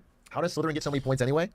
I mean, probably Snape puts his foot on the thumb on the pedal, thumb on the gas, foot on. Wait, what am I? Thumb on the scale. Thumb on the scale. Thumb on the scale. Foot on the gas. Sorry, it's a Muggle phrase. All right, I don't use that. Yeah, I mean, for example, Harry Potter, 1 point deducted for cheekiness. Then by the end of the book, 50 to Ron for beating the chess game, 50 to Hermione for solving Snape's potion riddle, 60 to Harry Potter for defeating Quirrell. No one else got a chess game. Exactly, dude. You know, I bet there's some Ravenclaw that could solve that chess game, but they didn't get a fucking chance because they're not friends with Harry damn Potter. Dumbledore had Gryffindor money line. Dumbledore's on draft wizards, bro, and punting on Gryffindor. 10 points for Hermione for listing the properties of mandrakes. Oh, very nice. 200 points each to Harry Potter and Ron Weasley for saving Ginny Weasley and slaying the Serpent of Slytherin and defeating Tom Riddle's soul. That's fraudulent, dude. It's like, it's cool. I'm not mad at you, but it's not fair to everybody else. Nobody else gets to fight Tom Riddle's soul because they're not. I mean, it's true though. Like, it's not like someone else. I mean, maybe some other kid could have done it, but it's whoever did whoever did the deed. Okay, they get the points. I think it's fair. Harry Potter, it's rigged. Stay mad, Slithercucks. They tried to kill him. Who doesn't try to kill Harry Potter at some point in that school? Everybody gets a piece. He's the town bicycle. We don't talk enough about how many people Harry Potter got killed, bro. You watch the 4th movie again? There's the final cup, right? That you grab it and you win. And him and Cedric Diggory are racing towards it. And then Diggory falls down, and then Harry Potter goes, I'll be the good guy, and turns back around and helps him up instead of chasing the cup. And then they shake hands, and then they walk up to the cup, and then Cedric's like, hey, you saved me. You can have it. And then Harry goes, no, let's grab it together. And he smiles, and they both grab it, and then Cedric gets teleported to Voldemort and instantly killed. Bro, yikes. You just killed him. And then it flashes forward, and his dad is crying over his body. It's crazy. Harry Potter got his ass killed straight up, made that choice. Then he takes his girl. Then he does take his girl. It all seems set up. Harry Potter knew what he was doing, knew what he was getting into. His girl, the only Asian character that I see in the movies and books, and they named her Cho Chang. Classic J.K. Rowling naming scheme. The Jewish wizard is named Anthony Goldstein. Is that true? I don't remember Anthony Goldstein. Oh, she made him up on Twitter? My wife said there are no Jews at Hogwarts. I'm a Jew, so I assume she said to be the only magical one in the family. Thoughts? Anthony Goldstein, Ravenclaw.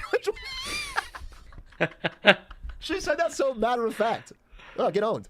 Oh, here's another thing. There's not enough jobs in the wizarding world. Everyone's somehow employed, but they all end up as either cops or teachers. They either work at Hogwarts teaching or they work as Aurors. There's a couple other jobs, but it's mostly self-employed business people. For a school that is ostensibly teaching these kids to get a job in the world, as a university does, they don't ever mention it. The economy doesn't make sense. That's basically what I'm saying. It all feels a little hand-wavy. Kind of weird. Everyone gets all their stuff in one alley. You know what's weirder? There's only one wizarding school in all of England. Kind of crazy, right? But I guess there's not that many wizards. Fine, makes sense. How about there's only one wizarding school for all of Asia? You want to see J.K. Rowling's map? There's Hogwarts for England. You got Beauxbatons for all of Western Europe. But in the movie, it's only a French girl's. Well, I didn't know about all these other schools. Liver, is that an L? Ivermorny, Castello Broxo, Uagadao. Funny that Africa sounds like an African name. Mahoto Koro. What? Japan gets its own school? Wow, rigged. School. So I don't know what Spanish men are doing. All of Africa has one school. All of South America has one school. America, we've got Ilvermorny. That's good. Canadians and Mexicans not allowed. We built a fucking wall on this one. It's crazy. And then I guess China, Australia get fucked. Not a single magical person there. India, there's only 1 billion people in both of these countries. Nowhere to learn. And it is just odd. Not to harp on this point, but it's just fucking odd that Victor Crumb grabbed the snitch when his team was down by over 150. I can't move past it. I'm sorry. We talk about other things. It doesn't make any sense. I wonder if the seekers get to see the points though. Like, how would they know what the point is? Right? Because like if you're like high up in the sky or if you're away from the stadium, like how would you know what the current score is? And if you see the other seeker trying to get the snitch, it's like you need to take the risk and catch it yourself, and hopefully your team is winning. He's a professional player. Right? Because like it's either he catches it or the other seeker is gonna get it and end the game anyway. So you have to go for it. He's literally at the World Cup stage. He's iconic. And he's up there, he's telling me he can't count. He's telling me he's gonna grab the snitch and guaranteed lose his team in the finals. So we're getting crushed. No. They were down by 160, but the snitch is worth 150. So all he needs is one of his sack of team to score 1 for a tie and 2 for a win.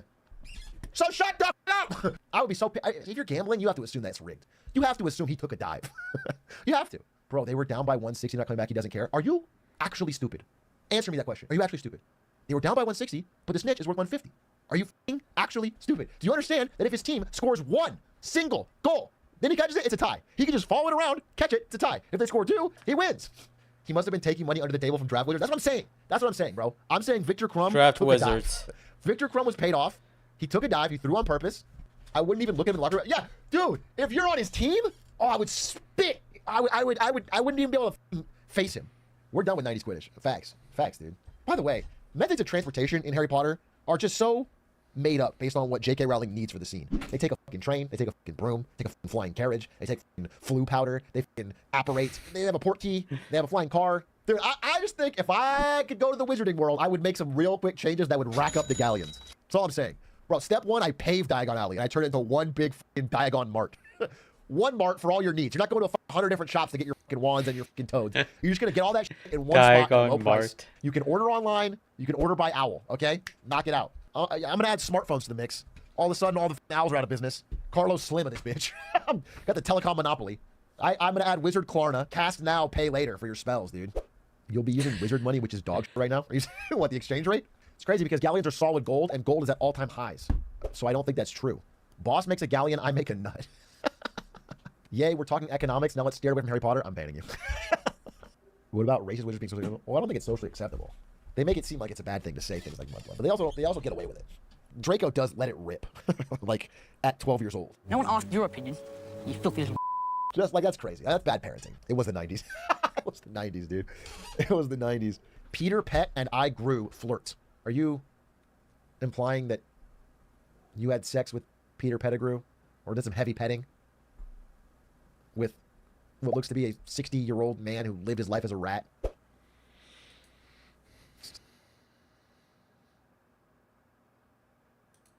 I want the people of Los Angeles to know that we stand with all Angelinos, no matter where you were born. There is a history of having peaceful protests here. I tell you that. I love the juxtaposition. That's not peaceful, what was happening. It's not peaceful for people to be on the highways. It's not peaceful for people to throw rocks or bottles. That's not peaceful. So she said it's not peaceful. Even she says that. Jory, we've seen a very rapid escalation. I think it's pretty impressive that they managed to blame the fact that all of their citizens are totally fucking schizoing out, setting cars on fire. They're trying to blame that on Donald Trump. And the fact is that none of these people are ever being held accountable. This is a person who's like getting inside of the car. Like literally, like you're looking at burning cars. Well, in my opinion, like I think if they're not able to like get this under control, I think that Trump should just like withhold all federal funding. Because I mean, if they're not going to operate under the United States of America, then why are they receiving federal funds? Hassan almost got banned for filming a crime. I mean, realistically, Hassan getting on the highway like that should get him banned. It's not even a question. It's very cleanly and plainly stated in terms of service that if you commit a crime and you're breaking the law on stream, you should get banned. It's explicitly against the terms of service. So if he doesn't get suspended for this, it will be because there's a bias. Look at this. What is this? But again, the situation has devolved into chaos when we have seen quite a bit of it this weekend play out in Los Angeles. And you start to see the smoke rising in this wide shot. It's a disturbing sight to see a fire burning like this in the midst of a crowd making their way through Los Angeles. I just want you guys to see this. Immigrant run Salvadoran restaurant helps sheriff's deputies with tear gas in their eyes. This entire dichotomy. Helps sheriff's deputies with tear gas in their eyes. Oh, it's like the Latino people are like the ones being attacked or whatever. No, this is not true. This is a group of lawless, aggressive, psychotic people. They're setting random cars on fire. W restaurant? Yeah, those are illegal immigrants. Those are Americans. So don't let yourself get misled or lied to by any sort of racial manipulation by thinking that this is some sort of race war. This is... I mean, I don't want to call out like what kind of percentages we're talking about, but I bet a lot of people here they don't even know what they're protesting. They're not for the cause. They're just there to make chaos. They love breaking shit, and that's why they're there. So we shouldn't group everybody here into, you know, one group. We shouldn't generalize, but at the same time, people who are actually there to protest, they need to call this out. Be like, hey, like, we're not for that. We're not for violence. We're not for destroying properties. Because, like, this actually hurts your cause, like I said, every time. Ridiculous. This isn't white people versus brown people. This is not Mexicans versus Americans. These are crazy, violent, psychopathic, aggressive criminals versus the rest of the normal people that want to be able to live their life and run a restaurant in America and pursue the American dream.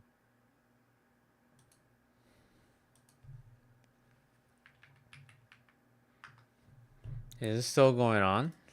From a PR perspective, who's coming out looking better here? The president says he wants law and order and is doing whatever he can to gain that, and says there are California National Guardsmen and women who are here who can do this.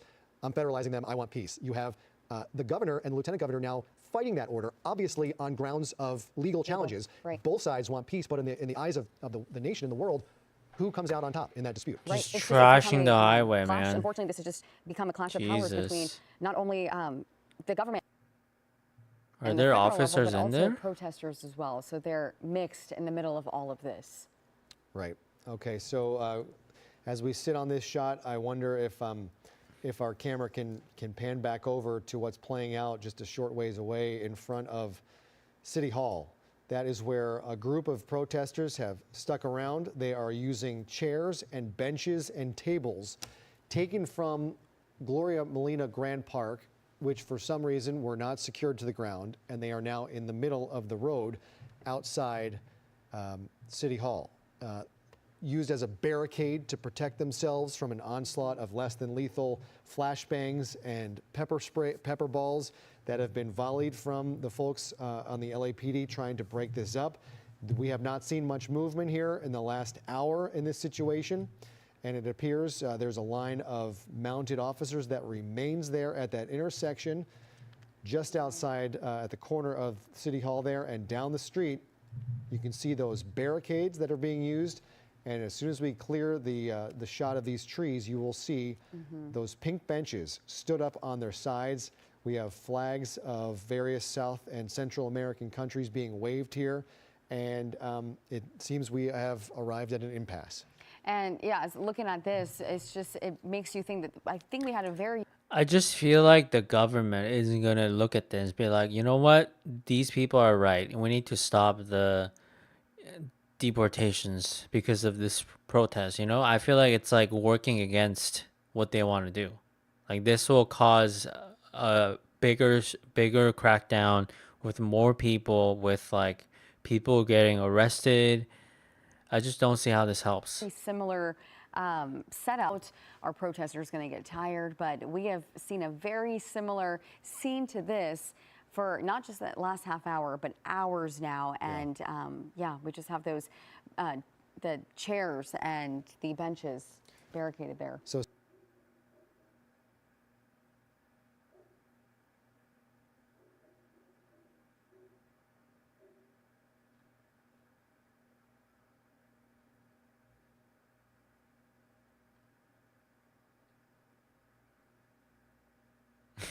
What?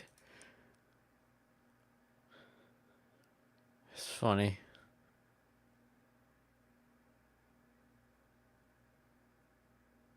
Put the ears. Oh no. Miss you. I gotta leave now. He is ready for all you guys counting. So I went over to Extra Emily's apartment to do like a stream with them, and I'm like, oh. I feel like he should have at least like tied his hair back, cause like, why is it so frizzy? Okay, fine, I'll do this. I'm already in the area. I go inside of the lobby of the apartment building. And I walk in and I look around. I don't know where the fuck I am. The people, there are two receptionists there. They were like,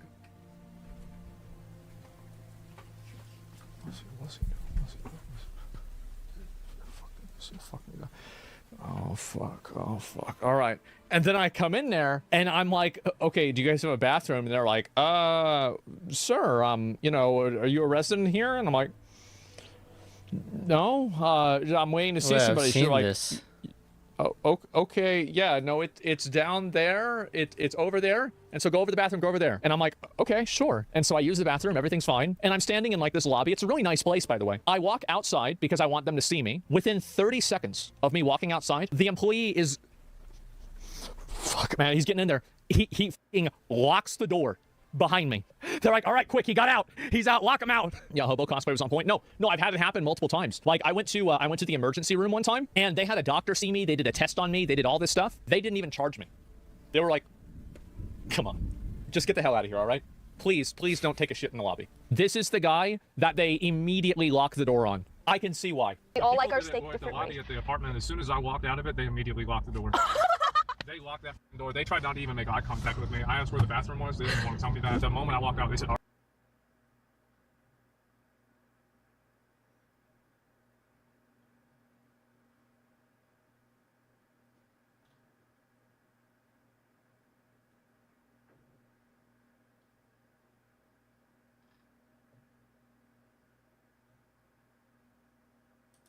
Why there's $1 billion battle to own 7-Eleven? Oh, this is perfect. This is perfect. Wait, let's watch this. We'll learn a fucking thing or two about 7-Eleven. And, most importantly, it's 7 minutes per time. Fruit smoothies, sandwiches, onigiris, bento boxes. Looks pretty good, right? Would you rather have gas station sushi or a hot dog? A hot dog. And for no particular reason. I just don't trust gas stations. Although in Japan, it's so different. In Japan, 7-Eleven, you can get some good shit. It feels classier. It feels better maintained.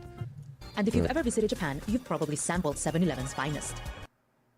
Mystic Nico, thanks for the follow. Oh my god, the kitty. Yes, this is Dennis. This is little Dennis. I have a little cup right here of Dennis. I have another cat, but he's like somewhere else. If I see a cat, I follow. Oh, thank you. I wish you could follow me one more time because I have 2 cats. But that's fine. 1 follow is good. I wish I can show you his feet here. He's polydactyl. He has seven toes. But you can't really see it from that angle. You'll unfollow and then follow again? Okay. I guess that counts. 1 for each cat. I'm surprised like you followed me as soon as I was like petting my cat. Cause like this is the first time I'm doing it.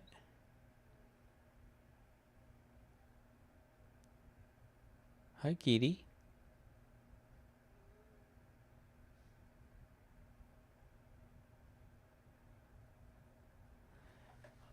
Let me see. Steve, where are you? I think he's like not in the room.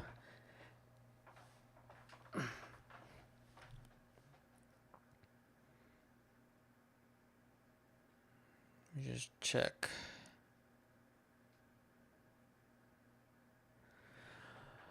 I miss my cat. I can't wait to go home and see her. It's only been like 5 hours. I already miss her. Oh, I feel that. I feel that. Are you at work right now? Is that why?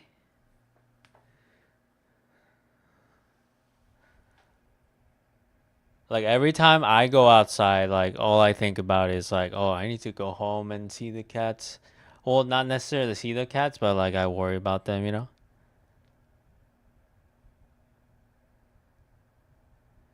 You're at your uncle's for the night. What? So you're not gonna see them until tomorrow? That is sad. That's the saddest story I've heard in a while.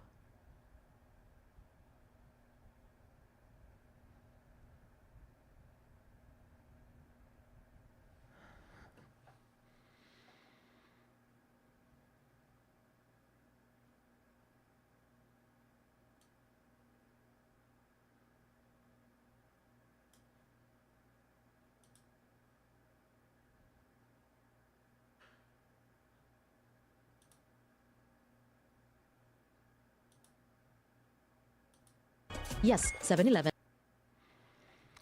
Trust me, that isn't sad compared to what I had to go through a few months ago, but I miss my annoying little kitty. Okay. Yeah, I'm not gonna ask you what it was, but Yep.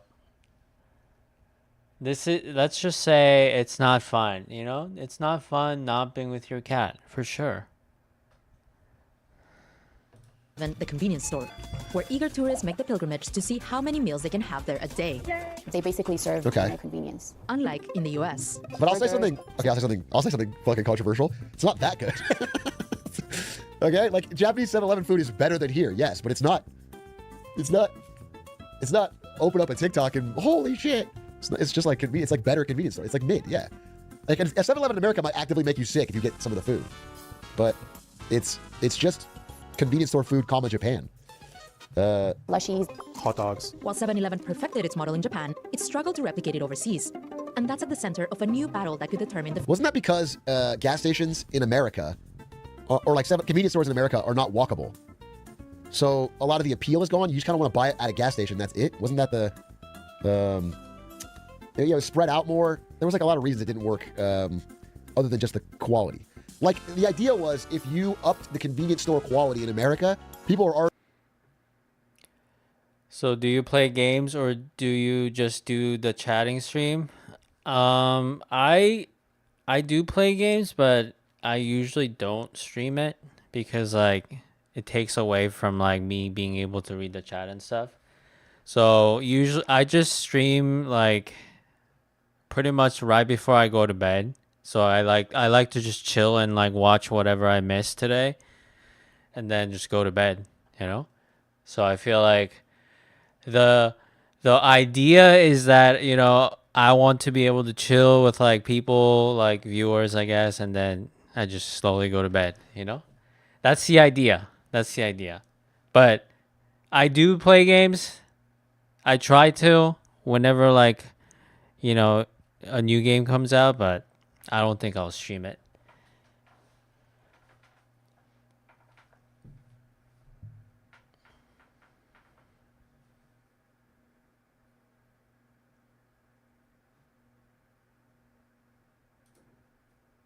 Already driving, they would still go somewhere else. They just wanted to be cheap. Future of the company. Circle K operator Couche-Tard making a bid to take Couche-Tard? over rival and 7-Eleven owner 7 and I. The takeover proposal by Couche-Tard was kind of a shock not only to 7 and I itself, but to corporate Japan as a whole. What type of games do you play? You look like a Valorant or a League player. Wow. I don't know how I feel about that. I'm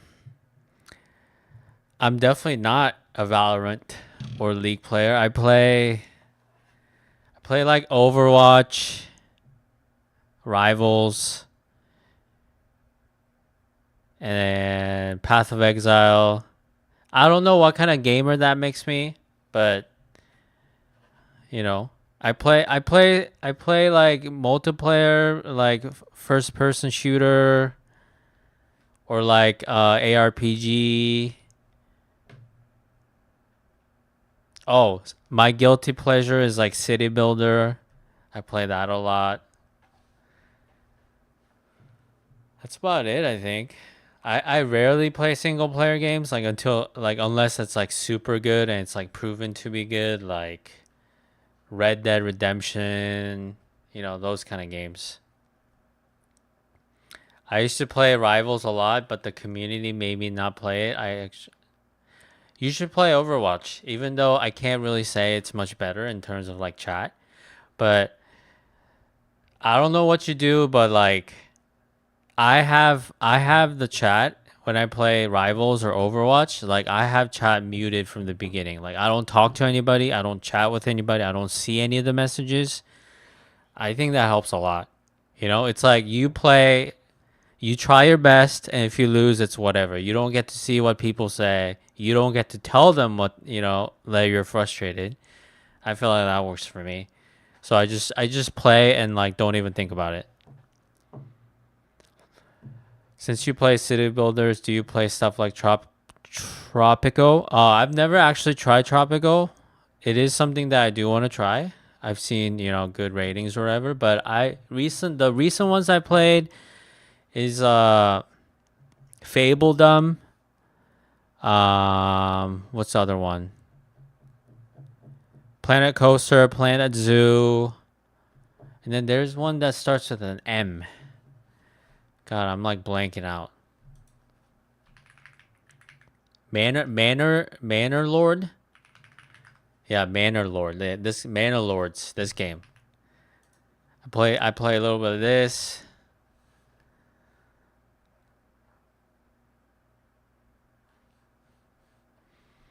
This guy used to talk to gifted me Tropico, and a few months ago I tried it. It was fun, but it's really, really confusing. What Tropico? Like, cause like I think there's up to like 6. Cause like I feel like if I'm gonna try it, I just might as well try the latest, which I think is 6. Another one that I do want to try. Okay, yeah, 6 is this one. Anno. I've never played Anno. I do want to try. I forget. There's like a bunch of them. This is the next one I'm looking at. There's like a Rome version that's not out yet. Anno 117 Pax Romana. Like, this is what I'm eyeing on. I don't know when it's coming out. I wouldn't be surprised if it's out already. But probably isn't.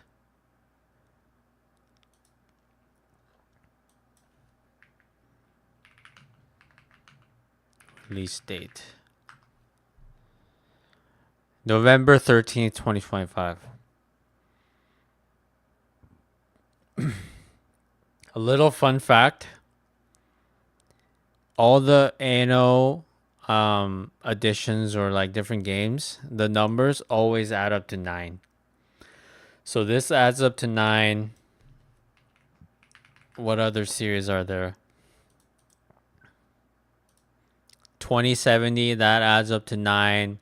1404, that's 9. 1809. Little fun fact. The only game I play is Naraka Blade Point. What is that? I wrote Bale Point. Oh, I've seen this. What kind of game is it? Is it like Slash?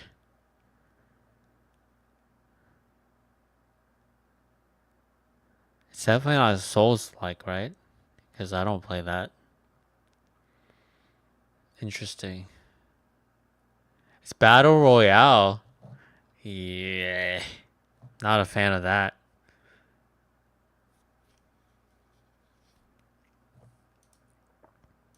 It's like the whole genre of Battle Royale I'm not into. Like, I've never played Fortnite. I've never played any of the COD. Even though I'm like the OG COD player, I've never played like COD Battle Royale.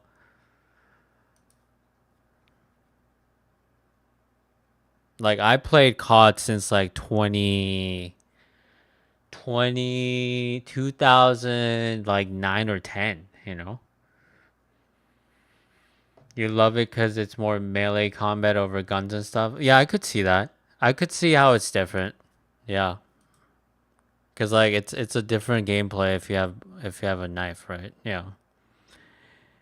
Makes sense. Makes sense. The characters are cool though.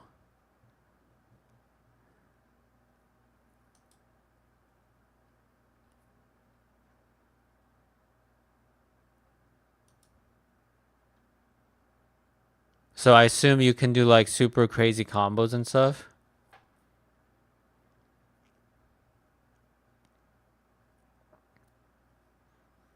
I wasn't allowed to start playing games until January of this year, so I'm just learning what I like. What?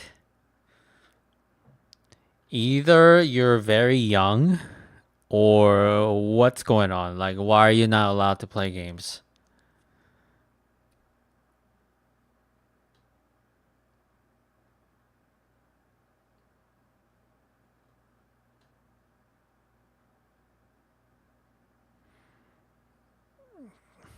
God, if you're getting into gaming in 2025 and you're just starting, wow. You have a lot of catch up to do for sure.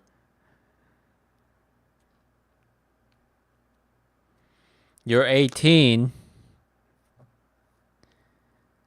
Your father didn't like games in the house and said they were a waste of time. Wow.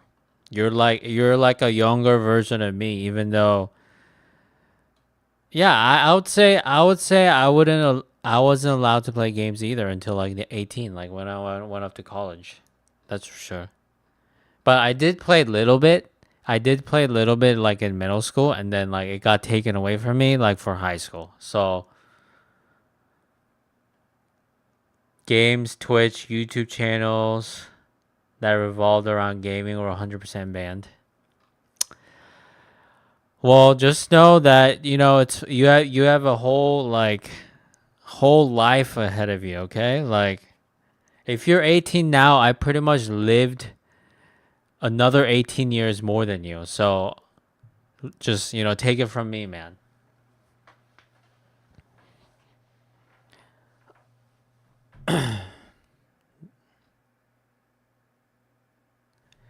Let me try to think. Like what are some like the big games that you should try, Like if you're just getting into it.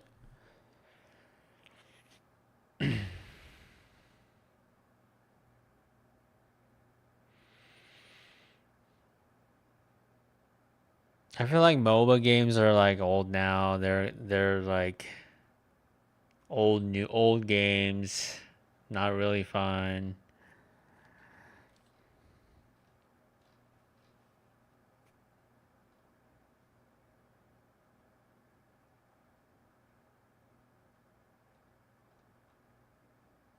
I don't know, it's really hard to recommend any like modern games because like it's like a past decade, I'd say. Like it's a bad time for a game because it's more like a money grab since like 2015. It's just like slop after slop. So I myself have been struggling to find like the game. So it's hard to recommend any like good games. Stardew Valley, Blaze Blue, Central Fiction are like the top 3 I play right now. I do try to do other things. Yeah, Stardew Valley is good. My friend really likes that one.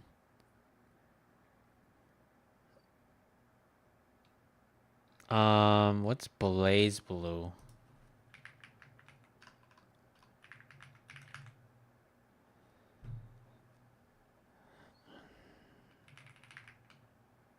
Never heard of this one.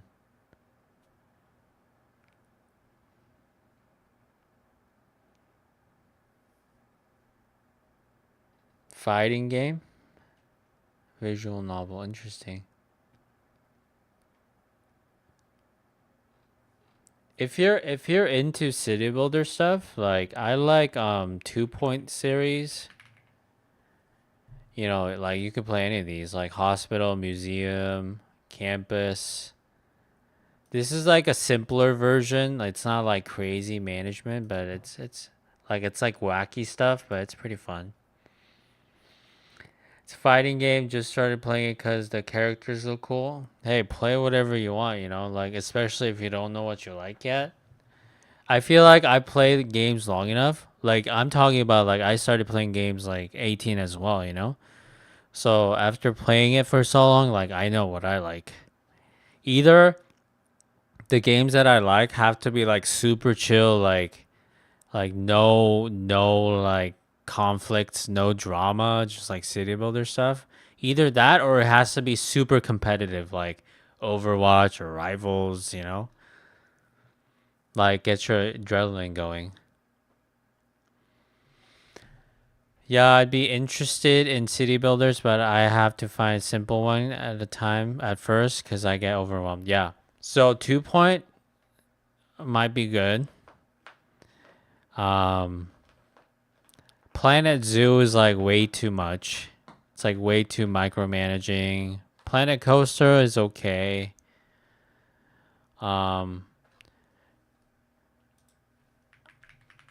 I like the art style of Fabledom. Like I just played this. This is like a new release. See if you like the art style, I don't want to say it's like simple because it's like still early access. So, okay, my cat is like being weird. Here's the cat.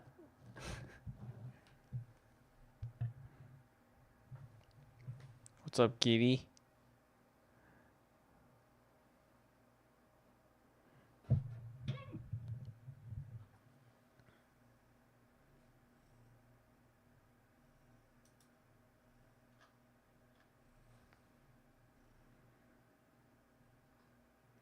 Oh, you should there's another one, Frostpunk. This one's good. I haven't played Frostpunk 2 yet, but 1 is really good. I wouldn't say this is complicated either. It gets difficult, but like it's not in terms of like managing stuff. It gets difficult in terms of like I don't know how to explain it, you know? It's fun. So I recommend that. Oh, you got it for free? Then definitely try it, man.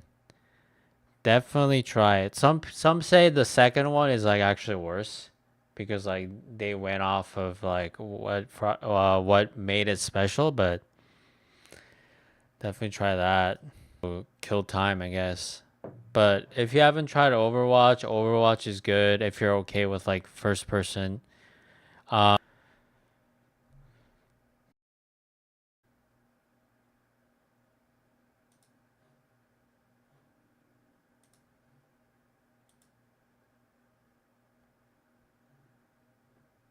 Am I back?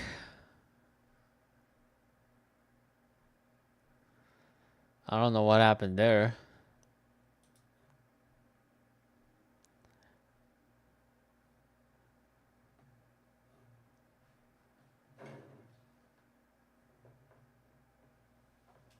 Come here, Dennis. No, it's me. My internet's out. My internet's trash. It's gonna happen once in a while. I feel like it happens like at least once every stream. Ow, Dennis. Come here. Yeah, I don't know the last thing you heard, but definitely try Frostpunk. I mean, I would recommend Path of Exile, but it might be too complicated. But it's a really good game, like something that's worth the money. Like I'm only giving you a recommendation that's like worth the money, you know? Cuz like I care about the prices of the games. I only buy games when they're on sale and they have to be proven to be great by other people before I buy it, you know?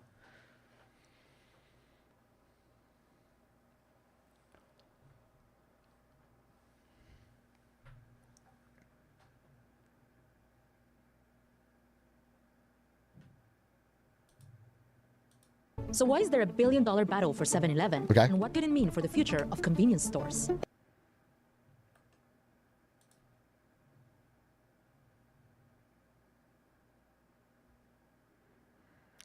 Hey, that's a great place to start. I can't even remember the last time I bought like last time I either pre-ordered a game or like bought games for like $60. I don't do that, you know?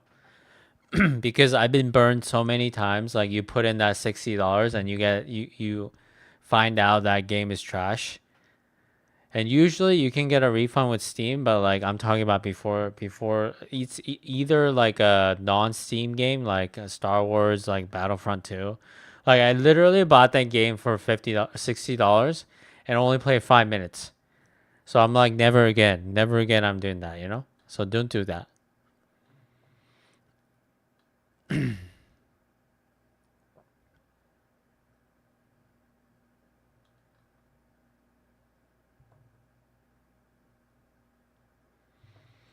I want to make some online friends to start playing horror games with because I can't play alone because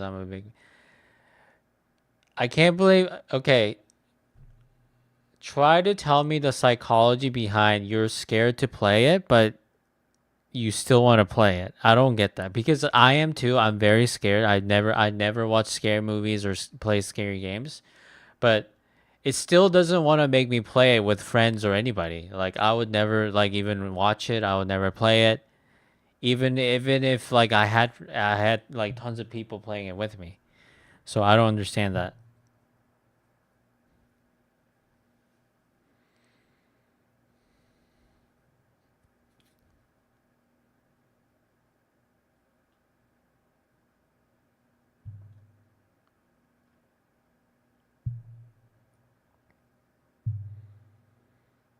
I love horror movies. I love horror games. They seem so much fun, but I'm just scared. I can't explain it. I mean, I've heard some people like really like they love watching scary movies, but they get so scared. I'm like, why do you, it's like a drug, you know? It's like it's bad for you, but like why do you keep going back to it? That's kind of thing. I don't know. I would just end it at, different strokes for different folks.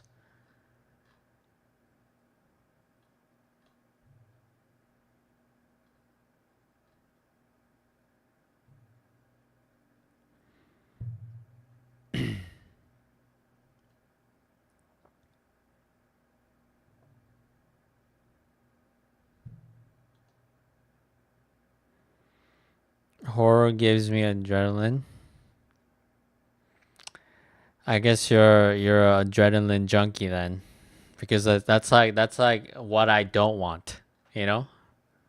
It's like if anything gives me like adrenaline, I'm like, okay, I'm staying away from that.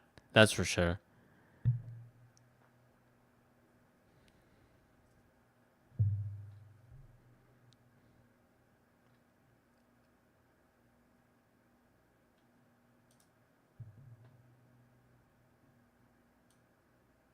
Not happened last night. We have seen them on the ground today, but You don't get adrenaline from rivals? I mean, rarely, because like I'm not really, invested, I don't care. Like I play ranked all the time and I don't really care about my ranking. So, I mean, there are a few times when the game itself is pretty close and you kind of want to win. So you feel it there, but usually I don't. Like I don't care if we lose, if we win, and I don't get triggered by anything because like I don't see the chats, I don't see any of the messages. I'm not in the voice chat. So I'm just chilling. I play games to chill, to chill out or like get to play as a hero for a little bit. I get fun out of that, not necessarily like how competitive it is. Like, have you played the new character? What is his name? The robot. I just played him today, and he's pretty fun. It's kind of weird that he's a healer, but he's like he does tons of damage.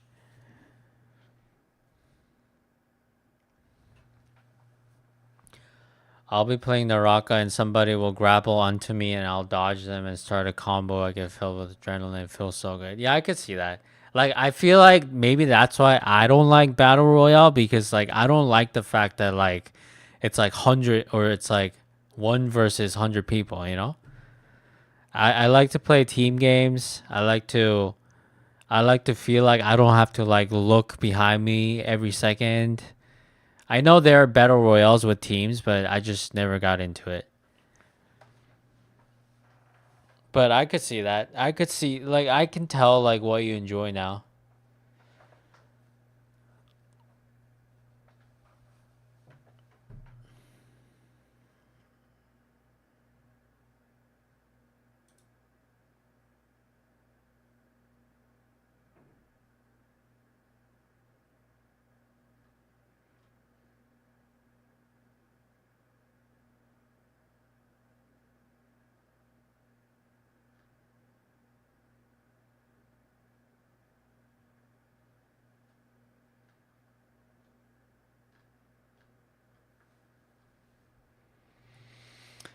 That makes sense. Even if you have a team in a BR game, you're always on high alert because somebody could be looking at you, ready to attack. You never know. Yeah. I feel like it's that, and also the fact that it's like once you get killed in a battle royale, you're done, right? You're done for that round. So that kind of kills the vibe. But it's not necessarily that, because like I don't know if you ever played, you probably haven't, but there's a game mode in Call of Duty called Search and Destroy where you only get one life. And back in my day, like that was super fun, like when you play with friends and stuff, but I've never found that ever recently, so. But like, you know, like if you enjoy that, you enjoy that, you know? Because like I'm the minority, I'm the exception. Like the reason Battle Royale got so popular is that everybody seems to like it, you know? So I'm not saying, oh, my way is the highway. I'm saying I'm the exception, and, you know, if you enjoy that, you enjoy that.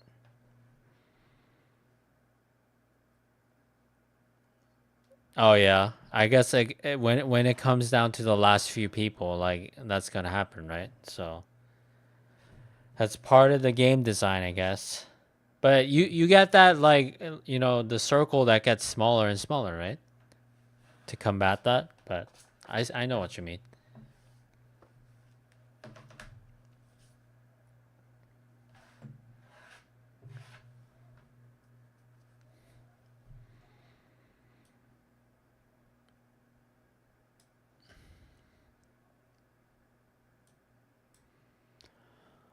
All right, it's 8 p.m. So that is the end of the stream for me for today. I'm like going to bed in like 10 minutes, you know? This is when I go to bed, so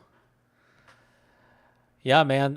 Thanks for following me, and thanks for the chat. I'll be back tomorrow, same time, 6 p.m. Pacific. Yeah, nice meeting you as well, okay? Come back tomorrow and say hi to the kitty again. He'll be there. Hopefully the other cat will show himself tomorrow, but yeah, man, have a good night. I'll be back tomorrow, okay? See ya.